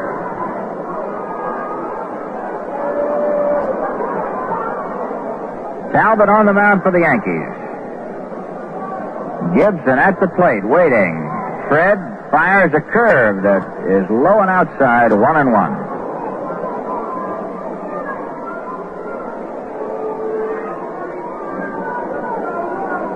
1 ball, 1 strike. Talbot ready again. The next one on the way to Gibson. Fouled off, strike 2. 1 ball, 2 strikes. Ellsworth on deck.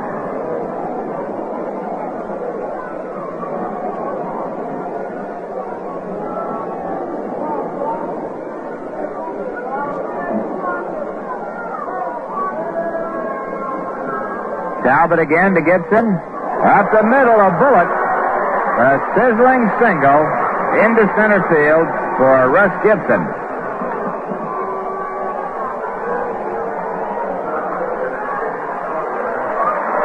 Dick Ellsworth getting a fine hand.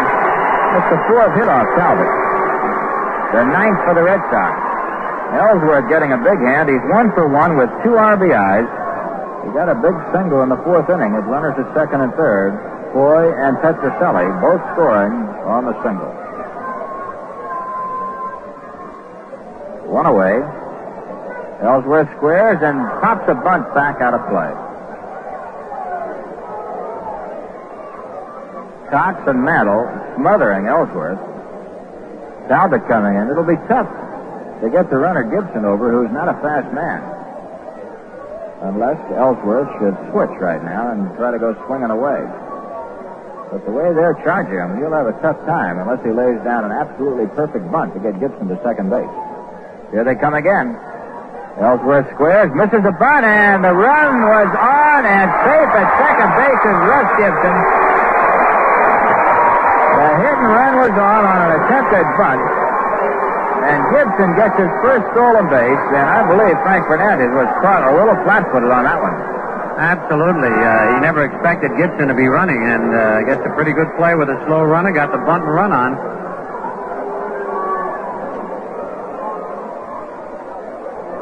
It's a 2-strike count. Ellsworth waiting now. At 2nd base, Gibson, 1 out. Talbot delivers. Ellsworth takes low. 1 ball, 2 strikes.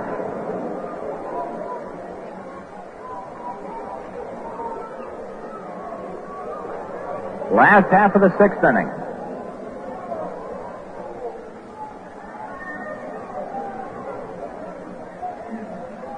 Talbot ready again. Ellsworth at the plate. The 1-2 pitch. Strike 3. Blazed the fastball by him. Swing and a miss. First strikeout for Talbot. Now Mike Andrews, the batter. Line to left, doubled and walked. Andrews, 1 for 2. This youngster has come into his own. He's batting an even .270 before tonight's action. That 1 for 2 moves him up a little. 6 home runs, 42 RBIs. Becoming a solid sticker and a fine defensive player. He's waiting. The pitch to Andrews is low. Ball 1. I'd have to say that Andrews is the best second baseman the Red Sox have had since Bobby Doerr quit. That goes back to the early 50s, Phil. He has surprised me, and I'm quite happy. He's a wonderful boy. But, for a while I was kind of worried. I didn't think he'd be strong enough to play every day. He's a lot bigger than you realize. Uh-huh. He was about 6'2" or so, 185 pounds. There's a check swing. Ball 2. I thought early last year he was very awkward and seemed to get his feet tangled a lot. But, he smoothed out nicely, and I'm sure that the help of that coach at first base, Bobby Doerr, has been invaluable to him.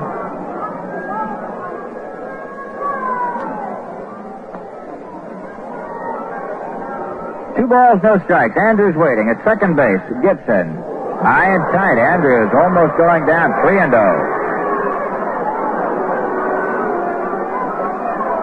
Boston 6, Yankees 1. 2 more days of baseball, Saturday and Sunday, and then it's all over for the Yankees and the Red Sox. And the only 2 other clubs in baseball that'll be doing anything, the Tigers and the Cardinals, opening up in St. Louis next Wednesday.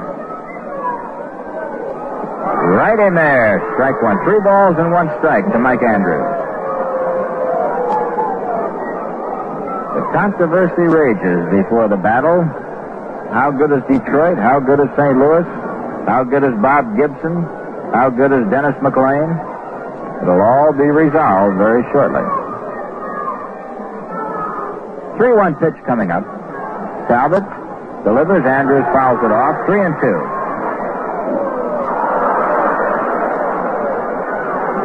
Indians leading the Orioles 1-0. They're in the 9th inning. That's the final game of the year.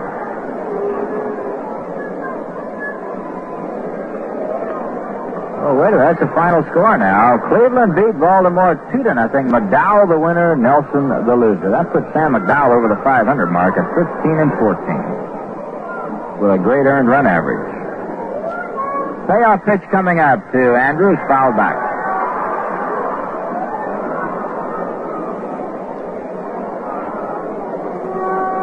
That means that if the Red Sox win tonight, they still have to win another one to clinch 3rd place. Cleveland will miss one of its 162 games. They're rained out and they can't make it up. So they have played a 161 game schedule this year.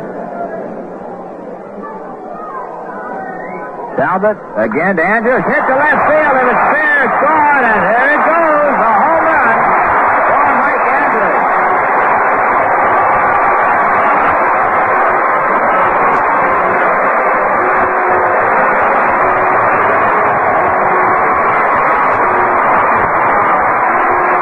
Mike Andrews makes it the Red Sox 8.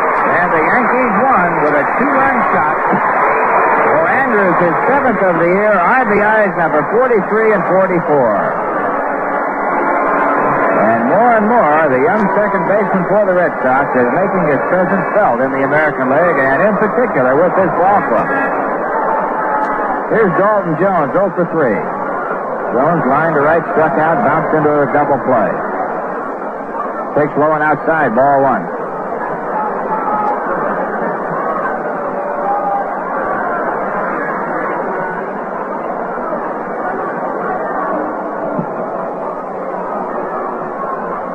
Ball 1. Jones waiting from the left side. Talbot delivers. 2-0.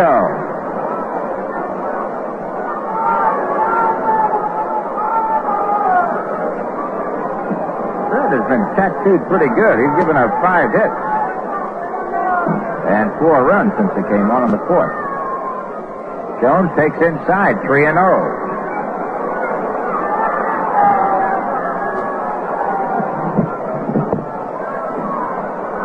John Cumberland, left-hander, still throwing in the Yankee bullpen as Jones takes strike 1. Looks like Cumberland will be coming on. Talbot is the scheduled 3rd batter in the 7th. Jones hits one to left center field.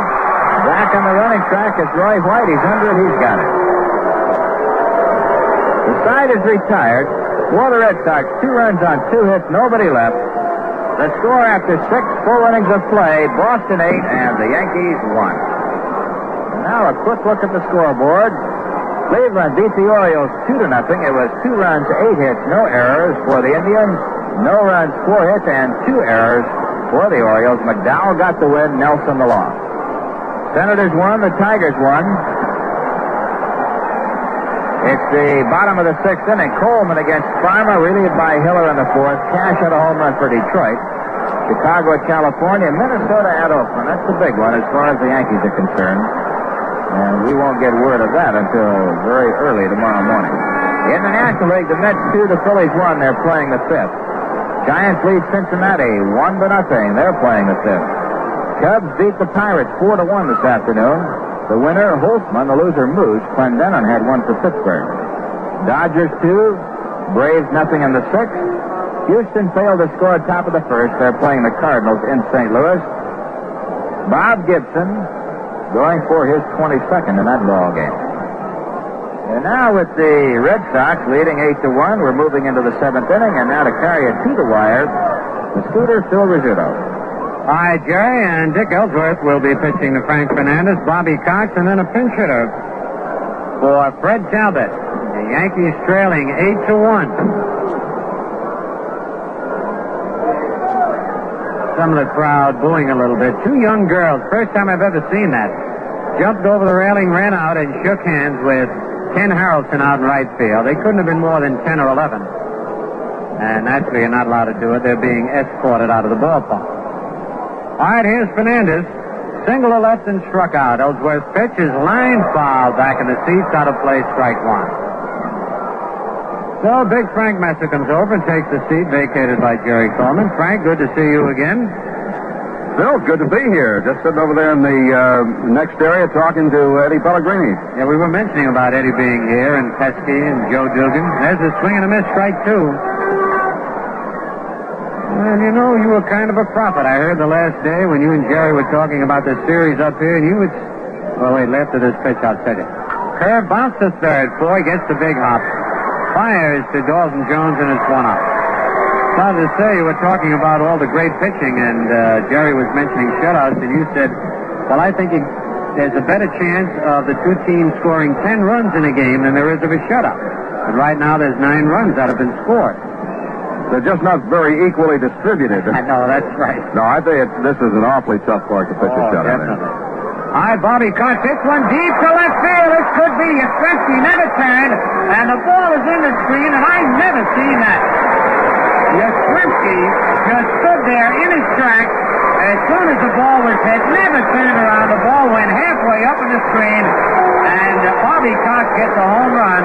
The Yankees now are trailing 8-2. For Cox, his 7th home run of the year and his 40th RBI.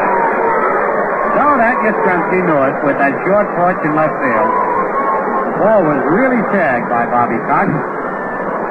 And the batter now, Dick Hauser, hitting for Fred Talbot. Hey, Yastrzemski knows this left field out here, Phil, like a kid knows the sandbox in his backyard. It's a good way to put it. He can play him off the wall. He knew that one was over the wall. He's great out there. Gets a lot of assists. All right, Dick Hauser, 1 ball on him. There's 1 out, nobody on here in the top of the 7th as the left-hander winds. His pitch is a little low, ball 2-0. Horace Clark on deck. No manager feels safe, even with a 6-run lead, no matter what inning in this ballpark. There's the strike to Hauser.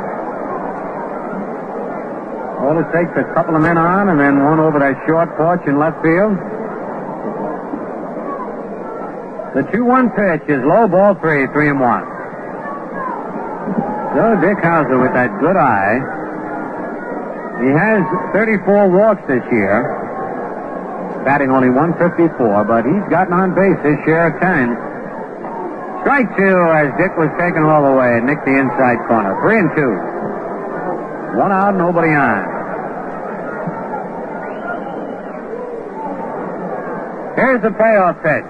Swing and a line drive to center. Reggie Smith falls down, gets up, makes a one-hand catch. Fine reflex action by Reggie Smith as his feet slipped out from under him, but he was able to put his hand on the ground, bounce back up in one-handed. And right now on Yankee Baseball, we pause for station identification. This is Jerry Ducey. Stay tuned tonight following Yankee Baseball for my Nightline show here on WGY Schenectady.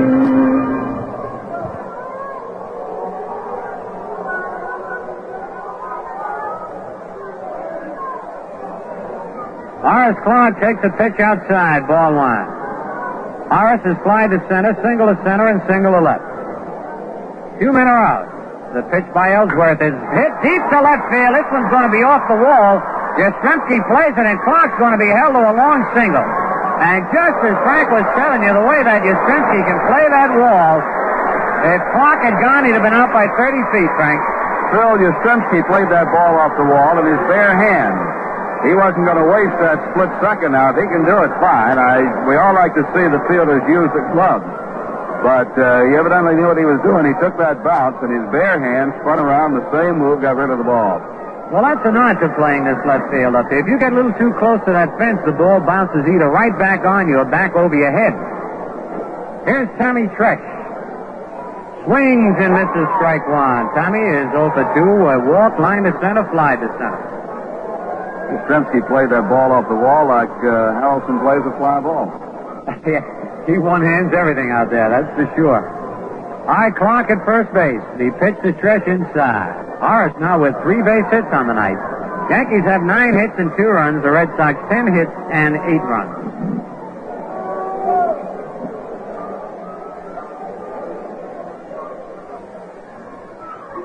There's a foul to the left of the Yankee dugout. 1 ball, 2 strikes.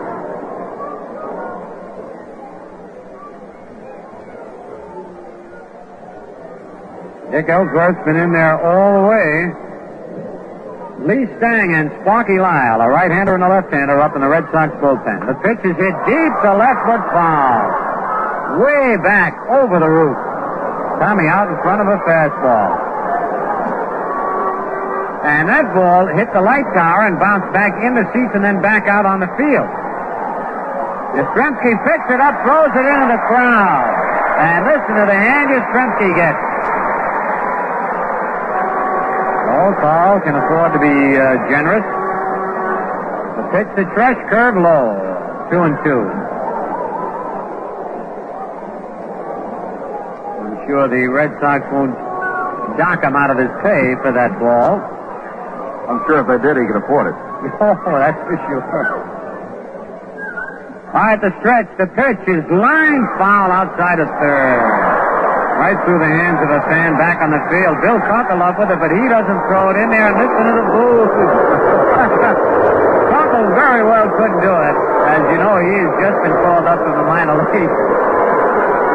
And he's getting used to the treatment in the big league.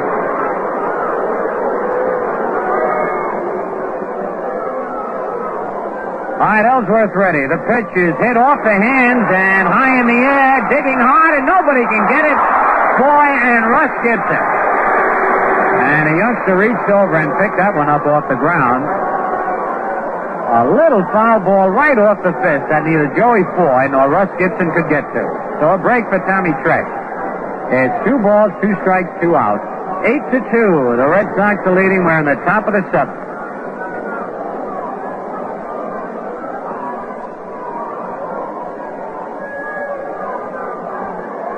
All right, Ellsworth ready again. His pitch, ground ball in the hole, base hit to left field for Tresh. And the Yankees now with runners at first and second and the batter, Mickey Mantle. And here comes Dick Williams.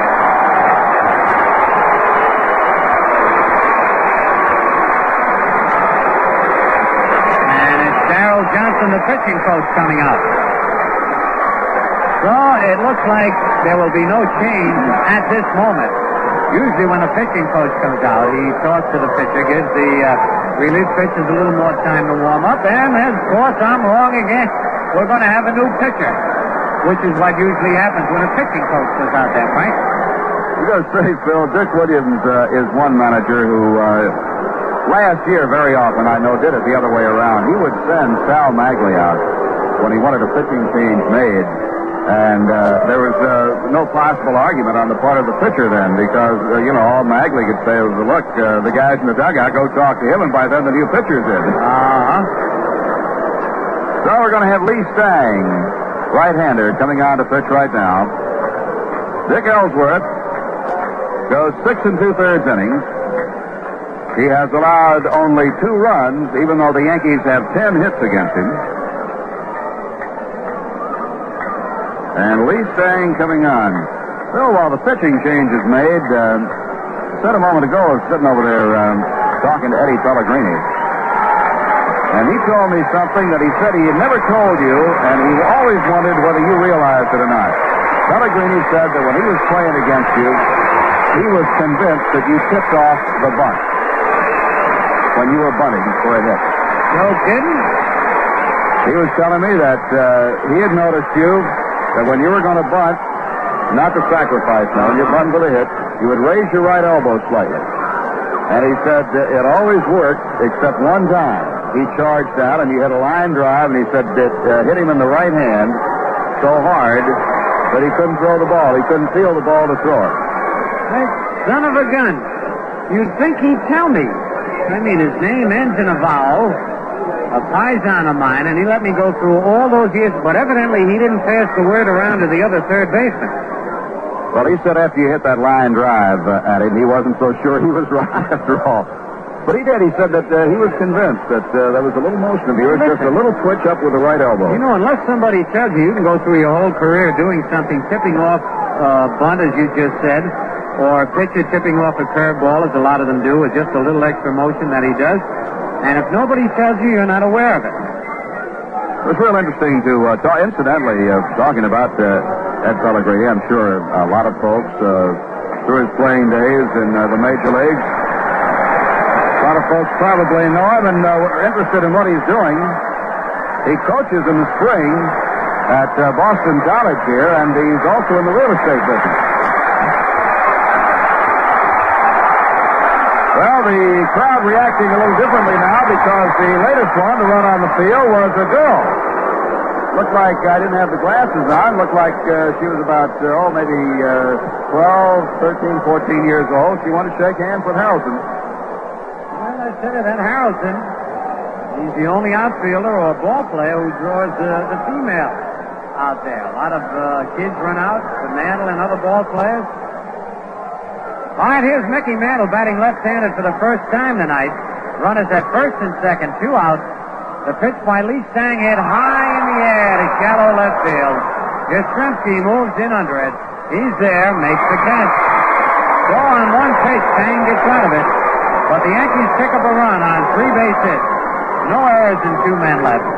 And at the end of 6.5 innings, it's the Red Sox 8, the Yankees 2. Here's baseball's favorite feathery fan, the White Owl girl. Hi, Joe. Hey, you're at every ball game. You must really love the ball players. Well, I prefer the ones who smoke White Owl. Like him, over there in the bullpen warming up. Good man. Saved over a dozen games last year. He can play on my team anytime. He knows how to take life big. Prefers the satisfying White Owl New Yorker. The big cigar for the big moment. But he smokes them even when he doesn't win. There's more to life than baseball, Joe. Like what? Like knowing how to look good off the playing field. A White Owl does that for a man. Take the tall, slim White Owl Ranger. I do. It's just great. The right shape, the right taste. Or the mellow White Owl Invincible. The cigar that makes you feel that way. Oh. It just does. You know, you get a lot more from a White Owl than just smoke.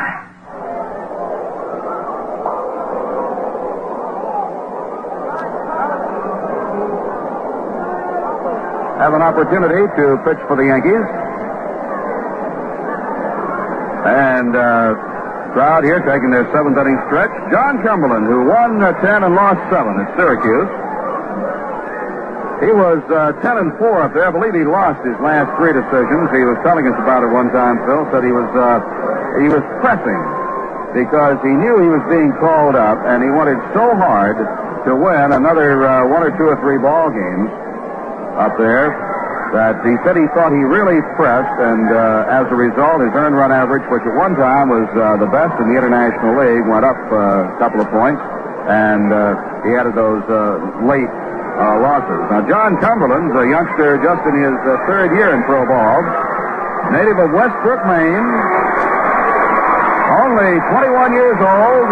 He's a left-hander, and let's see what he can do. Be the first chance we've had to see him this year, Phil, in the Yankee uniform. All right, Frank, and look who he's facing. The leading hitter in the American League, Carl Yastrzemski, who's 2 for 3 tonight, and the pitch is high inside ball 1. He did not swing. Yastrzemski homered into the Yankee bullpen in the 1st inning, fly deep to center in the 3rd, and doubled off the left field wall in the 5th. So the young left-hander into the windup. Pitch to Yaz, a foul off the end of the bat. It looked like Yaz lost that ball as he had swung around trying to pull it. It bounced down the third baseline foul. 1-1. Cumberland's sort of a stocky youngster. He's 6 feet tall, 185 pounds. And Ralph Houck has said he is quite impressed with his attitude and the way he wants to work. There's a curved check swing grounder. Cumberland has it on 2 hop splits to Mantle, 1 out. So, the first batter he faces in the American League, Carl Yastrzemski, gets him to bounce right back to the mound. And that's quite a debut for the young man. That's got to relax him a little bit. And right now, no breather for Cumberland. Here's Ken Harrelson. Harrelson has walked, singled, and popped to first base. The folks keeping up with the batting race, Yastrzemski now 304. The only batting race is Yastrzemski against 300. He's got the batting title, I think. The pitch is a curve in there, strike 1 called. A good curveball to the right-hand hitting Harrelson. And as we told you, left-handers do not fare too well here at Fenway Park. You've got to have good stuff. Cumberland winds again, kicks, delivers a changeup line to left field, a base hit. A good pitch, but it did not fool Harrelson. He got it a little too high, and Harrelson lines a single to left. First hit off the rookie, and here is Reggie Smith. And a runner now for the Red Sox. George Thomas is running for Ken Harrelson. So Harrelson's being taken out of the ball game. The batter now, Reggie Smith. Thomas leads away. The pitch to Smith, fouled out of play, strike 1. Reggie is double, lined into a double play, and line to third. He's hit the ball hard all 3 times. Mantle holding the bag against Thomas. Cumberland stretches. The pitch is outside, 1-1. Anxious to see what kind of a move young John Cumberland has to first base. And I'm sure Ralph Houck is too. It's the time you like to look over the youngsters. The stretch, the pitch is a curve just outside. 2 balls and a strike. Red Sox leading 8-2. We're in the bottom of the 7th inning.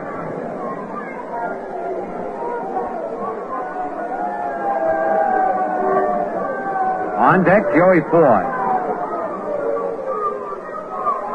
Here's the stretch. Hit deep to left field. This one is gone. I believe in the screen, a home run for Reggie Smith. A high, towering fly that just hit clear the Green Monster and up on the screen. A 2-run homer for Reggie Smith.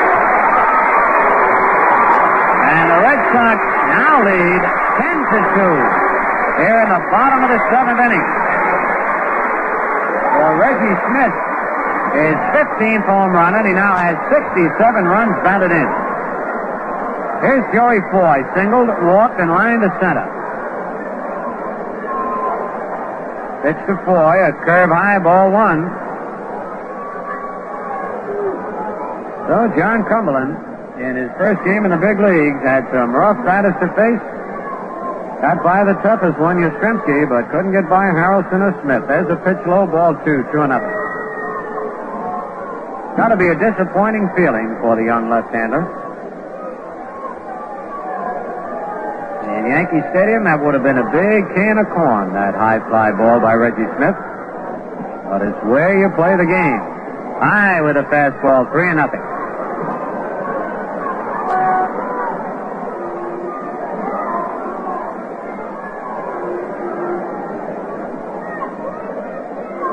One out, nobody on. 3-0 pitch right down the middle. 3 balls and a strike. Rico Petrocelli on deck. Here's the 3-1 delivery. It bounces slowly but foul at third. Eddie Popowski one-handed in the coaching box. Full count now on Joey Foy.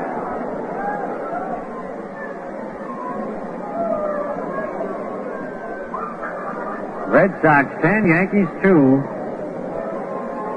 We're in the bottom of the 7th inning. Payoff pitch, bounce to third. Cox has the big hop. Fires to Mickey in time. 2 away. And the batter now, Rico Petrocelli. Rico reached on an error, singled, and popped to second. Rico has had his share of arm miseries this year.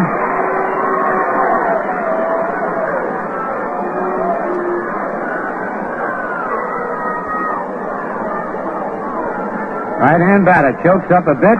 Bounces one foul outside of third, strike one.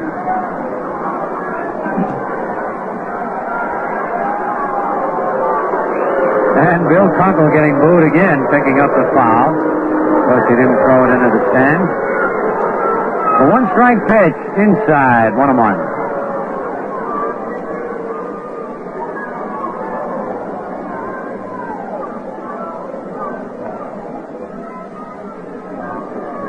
Russ Gibson on deck.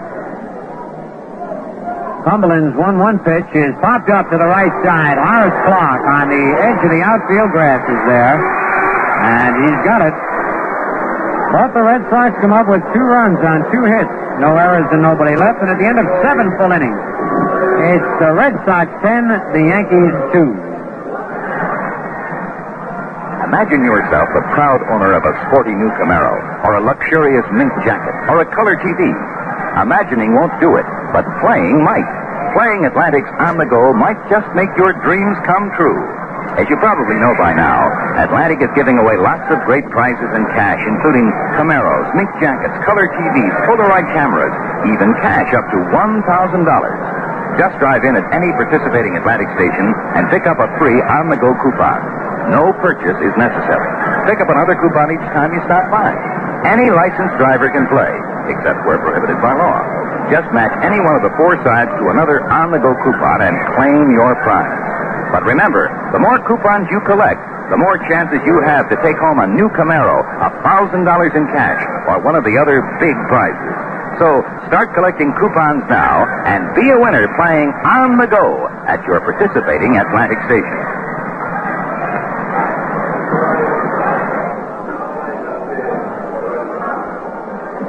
Well, we've got a couple of changes in the outfield for Boston. Floyd Robinson has gone into left field, and George Thomas has taken over in right field.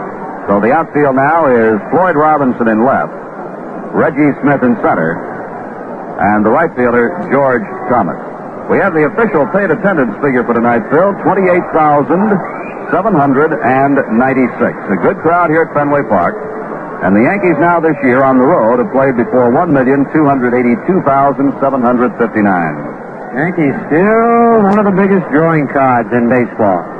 The Red Sox have already set a new attendance record, and they add to it with each ball game. All right, here's Roy White leading off against Lee Stang. Bouncer in the hole, base hit to right field for Roy White. Dalton Jones broke right towards the bag. He was the only one who had a chance to possibly field it. And Roy White gets his second base hit of the ball game. The first hit off Stang for the Yankees. Their 11th base hit of the game. And here's Bill Robinson. Bill has hit the ball hard, but has not had a base hit. Lined hard to left, hard to right. On deck, Andy Costco. They're not bothering to hold Roy White close at first base. Stretch by Stang. His ball is fouled back over the roof and out of play. One strike on Bill Robinson. Floyd Robinson in left, as Frank told you. George Thomas in right, and Reggie Smith remains in center. Lindy McDaniel and Steve Hamilton loosening up now in the Yankee bullpen. Stang sets. His pitch, ground ball is short, could be two. Petrocelli flips Andrews back to first, double play. Perfectly executed. That's the fourth double play by the Red Sox tonight. 3 by the infield, 1 when Roy White flied to right field, and Horace Clark forgot how many out there were and was running from second trying to score on a fly ball to right field. He was doubled at second base. Here's Andy Costco has hit the ball hard tonight. 2 doubles and fly deep to center. Swings and fouls the first one back, strike 1.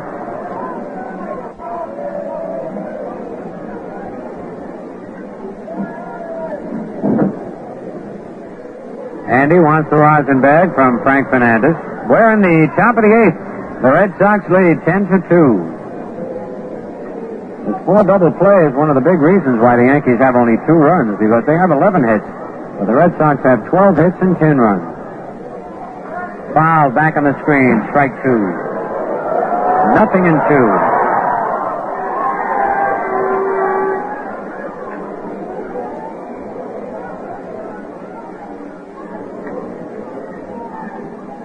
Lee Stang in relief of Dick Ellsworth. The 2-strike pitch, swing and a miss. He got him on a low curveball. For the Yankees, no runs, a base hit, no errors, nobody left. And at the end of 7.5, it's the Red Sox 10, the Yankees 2. Now it's 7 minutes before 10 o'clock. We'll take a look at the weekend weather for the Capital District. Chance of a brief shower or thunder shower tonight. The low temperatures in the 40s. Mostly fair and cool Saturday and Sunday. The high both days in the low 70s. The low for Saturday night near 40. The rain probability 50% tonight, 10% Saturday and Sunday. And at night tonight we have light rain, 60 degrees. Now an important message from General Motors Acceptance Corporation. Whether you want you can finance your car insurance, credit or life insurance through the General Motors dealer who uses the GMAC plan. All in the same place at the same time. Fast. Use the GMAC time payment plan. And if you can't make up your mind between what about General Motors dealers have just about every kind of car you can think of.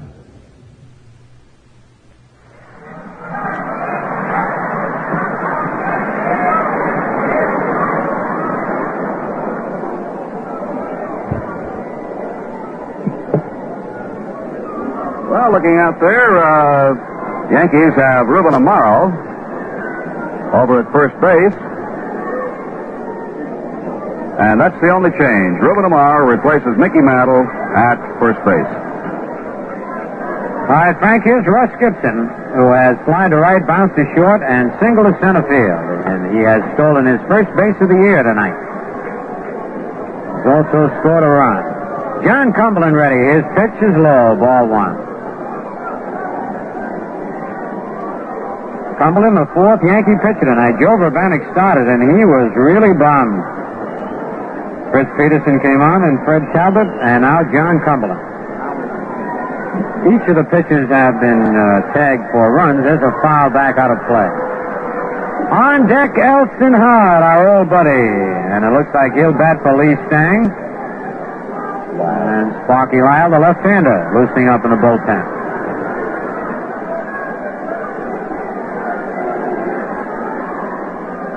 Cumberland's curve is high. 2 balls and a strike.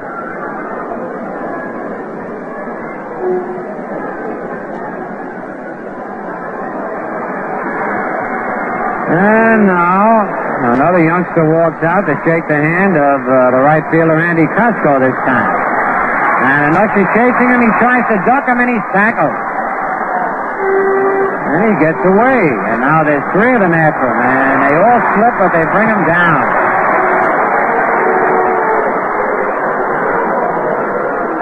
Well, there's been quite a bit of that going on tonight. This first time with any of the Yankee players on the field. But any time the Yankees and the Red Sox get together, anything can happen. Whether the Yankees are here at Fenway Park or the Red Sox down at Yankee Stadium. Many fans travel from one place to another to watch their favorite ball team. Cumberland decides to throw a couple of pitches to loosen up while they're escorting the youngster out of the park. Couldn't tell if that one was a boy or a girl, Frank. I think it was a boy. Had a jacket on with Rams written across the back of it, and I don't think it's the Los Angeles variety. He's laying down. That's what he's doing. He's going to make him carry him, yeah. Yep. He's going to make him carry him off. A lie down in right field. Well, that's the first time I've ever seen that. Oh, he's giving him a rough time, too. He's kicking, and oh, look at him.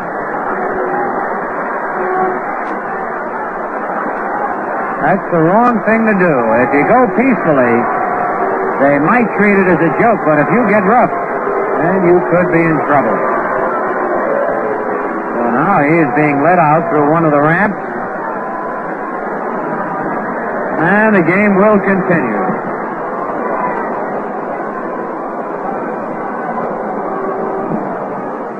So Russ gets him with a count of 2 balls and 1 strike on him. Nobody out, nobody on in the bottom of the 8th, and the Red Sox leading 10-2.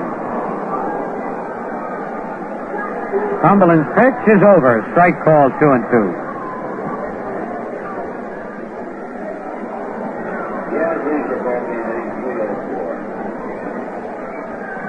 The 2-2 pitch.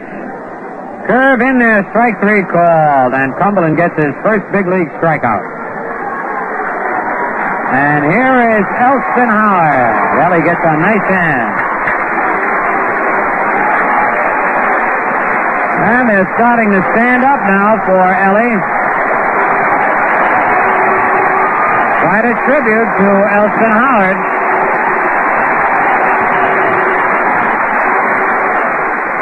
And Howard fouls the first pitch off, strike 1. It was suggested, Phil, in the paper here today by one of the columnists that if Howard should make an appearance, he deserved a standing ovation. Well, he certainly received it here tonight. Cumberland's next pitch outside, 1-1. The basis being that this could be the last time Elston Howard will ever come to bat in the major leagues. Nobody knows. And it was a very nice story going back to his years, his 9 pennant-winning years with the Yankees and last year here.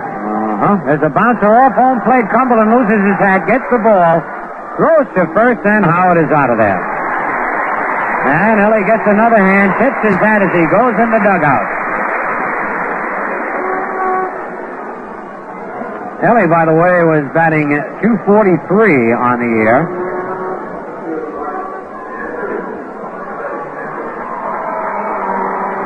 Here is Mike Andrews, line to left, double to left, walked and homered. 2 out, nobody on. Cumberland's pitch is over, strike call. 2 out.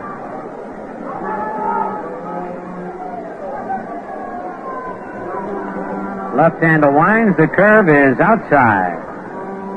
1 ball, 1 strike.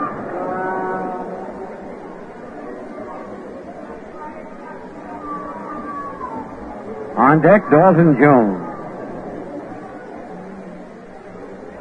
The 1-1 curve is a little bit low, 2 balls and a strike.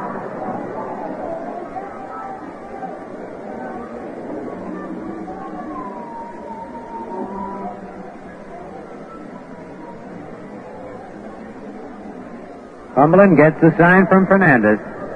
Fastball, low and away. 3 balls, 1 strike.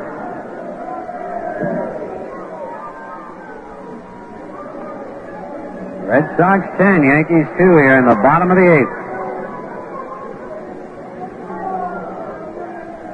The pitch is line foul outside of third, kicks off the wall out into short left field. And right now on Yankee Baseball, we pause for station identification.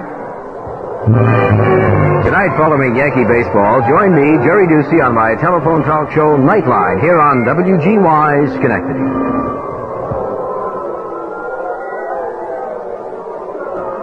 All right, again, we'll have the 3-2 delivery coming up to Mike Andrews.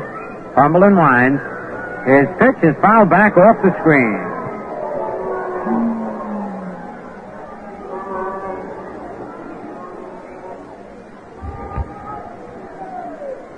So Cumberland with a new ball has to do it all over again. He has good control for a left-hander. Again, a 3-2 pitch. Curve foul tip in and out of the glove of Fernandez.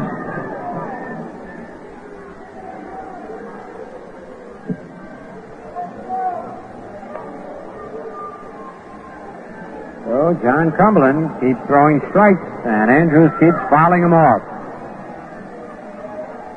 The pitch. Curve a little bit low, ball 4. First walk given up by Cumberland in the ball game, and here's Dalton Jones, who is 0 for 4 tonight. Line to right, struck out, hit into a double play, and fly to left.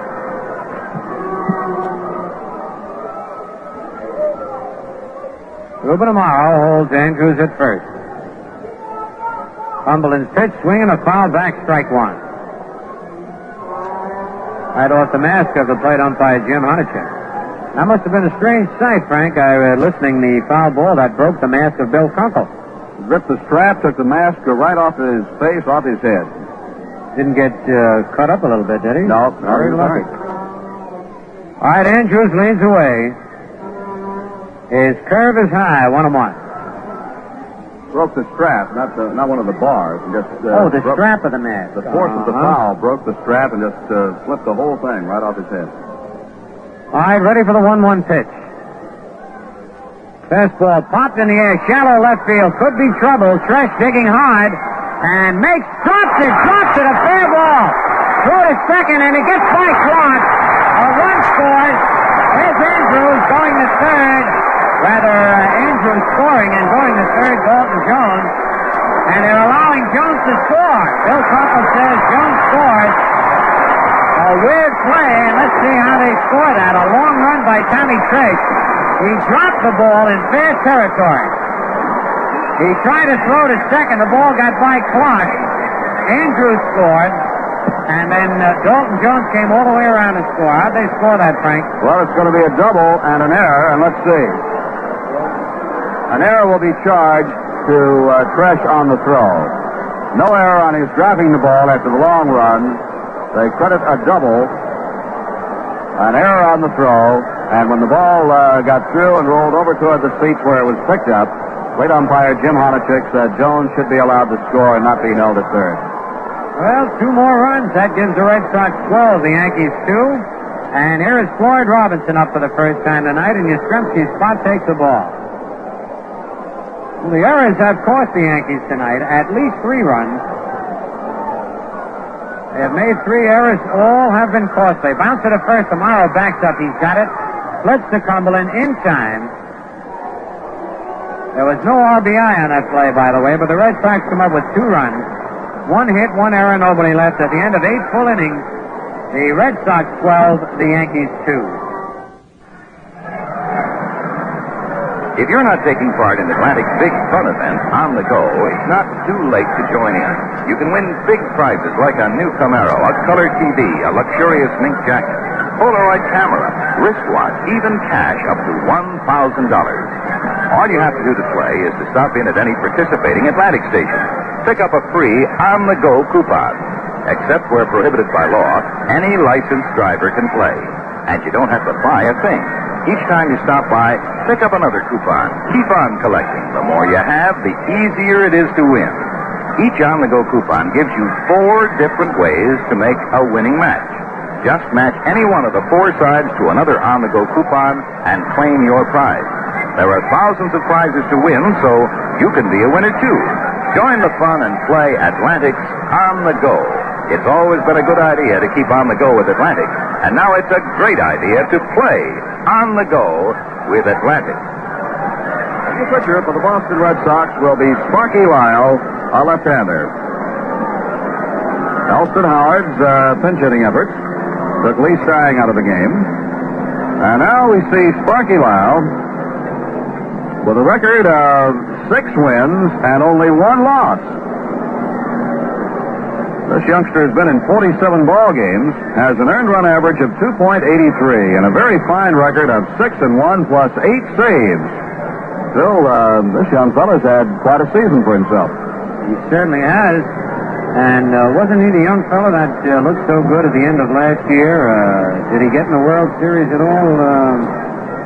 Yes, he did. He pitched very well late last year and did get a World Series appearance. In case folks are joining us for the first time and are wondering about that other ball game down in Baltimore, Cleveland shut out the Orioles 2-0 behind Sam McDowell on a 4-hitter. Washington leads Detroit 3-1 at the end of 7, and the West Coast game's not yet underway. Strange thing, both Baltimore and Cleveland have concluded their season's play. They have Saturday and Sunday off. Fernandez bounces one in the hole, off Boyd's glove in the left field for a base hit. Frank Fernandez gets his second base hit of the ball game. Joey Foy, going far to his left, had the ball hit off the tip of his glove, bounced over Petrocelli's head in the left field. So on the first pitch by Sparky Lyle, Fernandez gets a base hit. And Bobby Cox, the batter.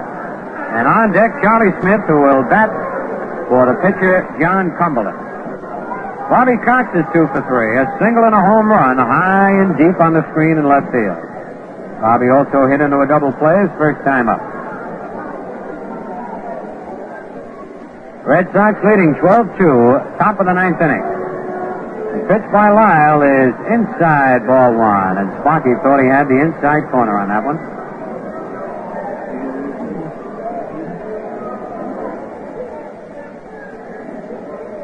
Stretch by Lyle. His pitch is low, ball 2, 2-0. Frank Fernandez at first base here in the top of the 9th, nobody out.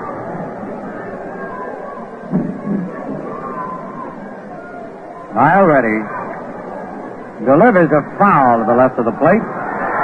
Great play by a youngster in the first row of the box seats.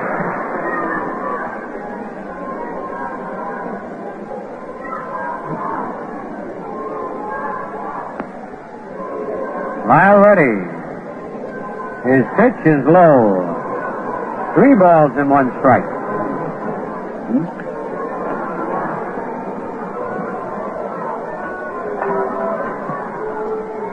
Having some second thoughts on Sparky Lyle, Phil. I don't believe he did get into a World Series game after all. All right. There's a pitch low, ball 4. And so Cox goes to first, Fernandez to second. There is nobody out. And Charlie Smith batting for John Cumberland.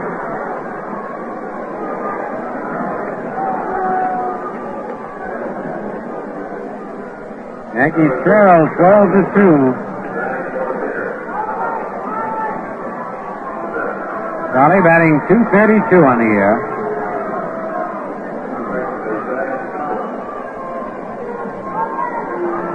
Runners at first and second, nobody out. Red Sox have 4 double plays in the game.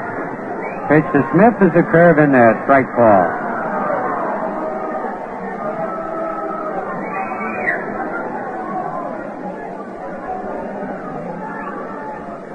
On deck, Horace Clark. Lyle's pitch, a bouncer to third base, but foul. Joey Foy in back of the bag up with it. 0-2. Yankees have 12 hits, but only 2 runs. Red Sox have 13 hits and 12 runs.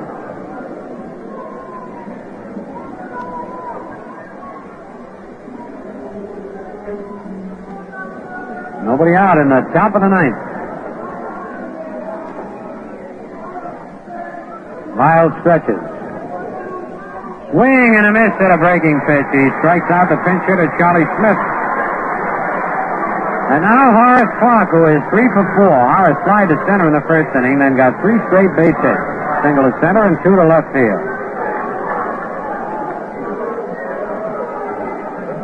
On deck, Tommy Tresh.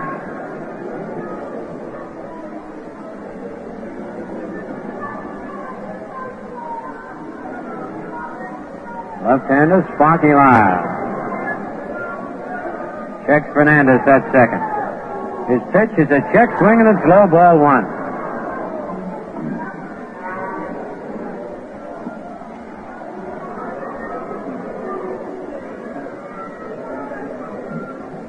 Runners lead off first and second. Lyle delivers. Ground ball to short. Could be two. Petrocelli to Andrews. Back to first. Double play. The fifth double play of the ball game for the Red Sox. And for the Yankees, no runs, a base hit, no errors, one man left. The ball game is over, and the final score, the Red Sox 12, the Yankees 2.